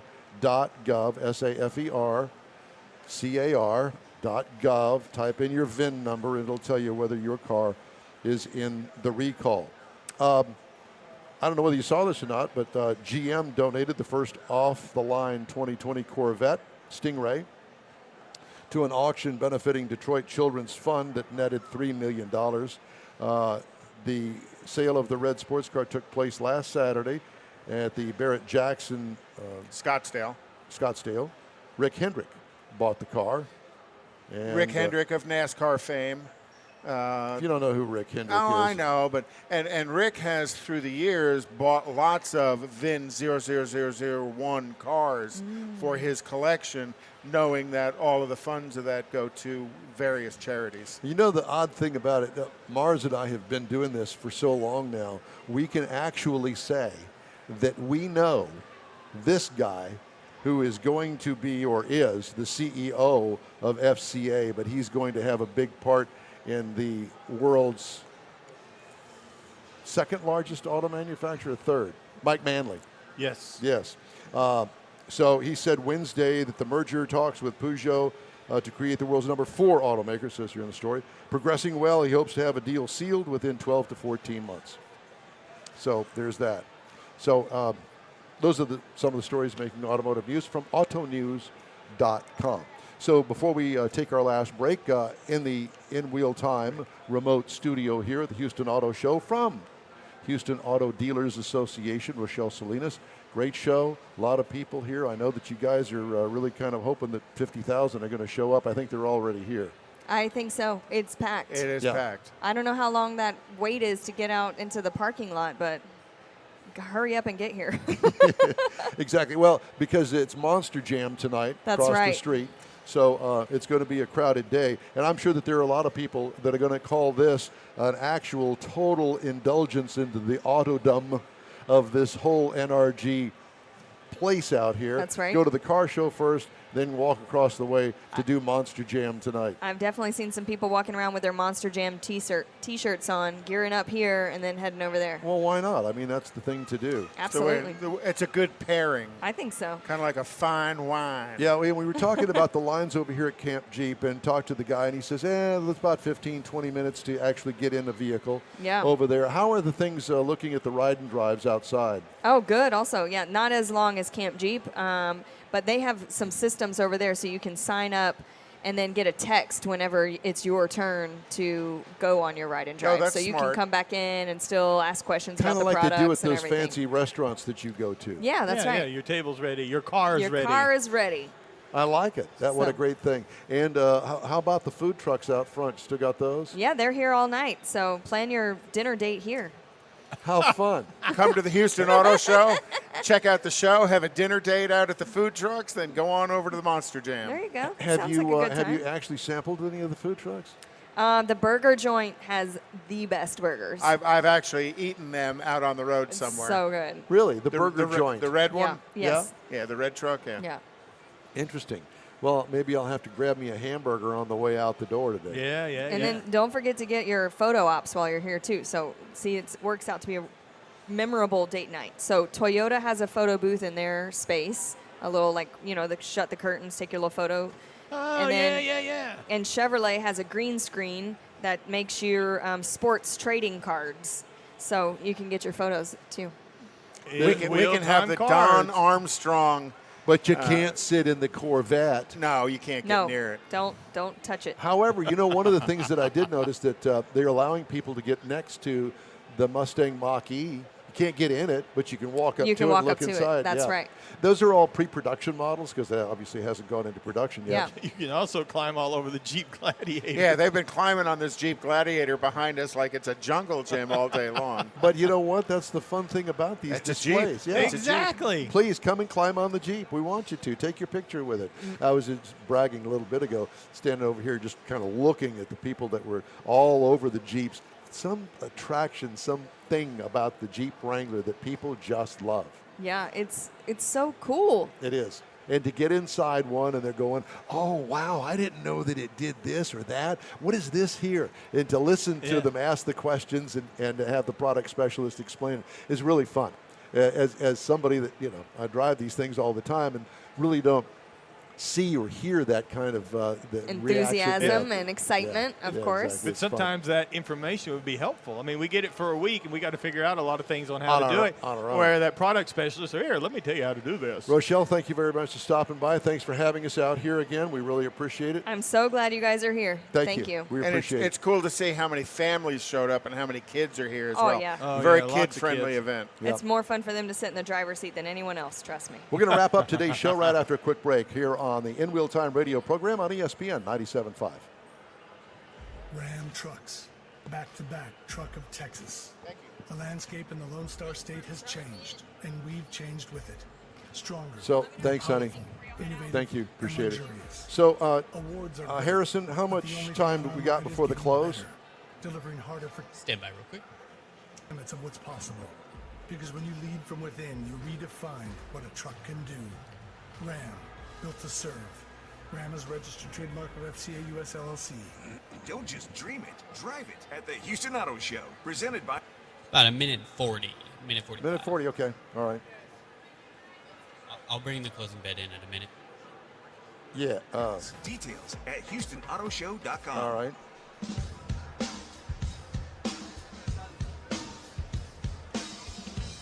Well, gentlemen, it's about time to say goodbye. Goodbye. You know, it's kind of like the Mickey Mouse Club. Now it's time to say goodbye to all our family. M-I-C-K-E-Y-M-O-U-S-E. Well, it tells us how I like old we are. I like the goodbye from The Sound of Music. When the kids sing downstairs and then walk up the stairs, that's the best. But I'm a don't Sound of Music fan. think I've ever seen that whole movie. Oh, Really? it's awesome. That's a great movie. It is a great movie. I wouldn't argue with There's that. actually some really cool cars in this Sound of Music. So we're going to be back in the studio next week. Yes. Is that correct? Yes, and the boys are back in town. Okay. And you have a fine week, and thank you very much for coming on out, and we appreciate all of our good show. listeners. Well, that's it for today's In Wheel Time, presented by Jeep and Ram. When you're on Facebook, please give us a like. You'll get Conrad's unicorn hunting features, which are always popular, and along with all the other things that are automotive. And while you're online, you'll want to sign up for our feeds on Twitter and Instagram, YouTube, and all of the other social media platforms, too, that you can possibly think of. Thanks for all the folks appearing on today's show, and thanks to Houston Auto Dealers Association and the Houston Auto Show for having us out here at the NRG Center for today's program. In the ESPN control room is Harrison Lerman, and in the In Wheel Time Chief Engineer booth is Mr. David Ainsley. For Mike Out of This World, Mars, and King Conrad DeLong, I'm Don Armstrong. So long from NRG Center and the 37th Annual Houston Auto Show. Thanks for being a part of the In Wheel Time family. Have a great week. Stay fabulous like you know you are. All clear. Great show, guys. Settle down. They're not in the mood.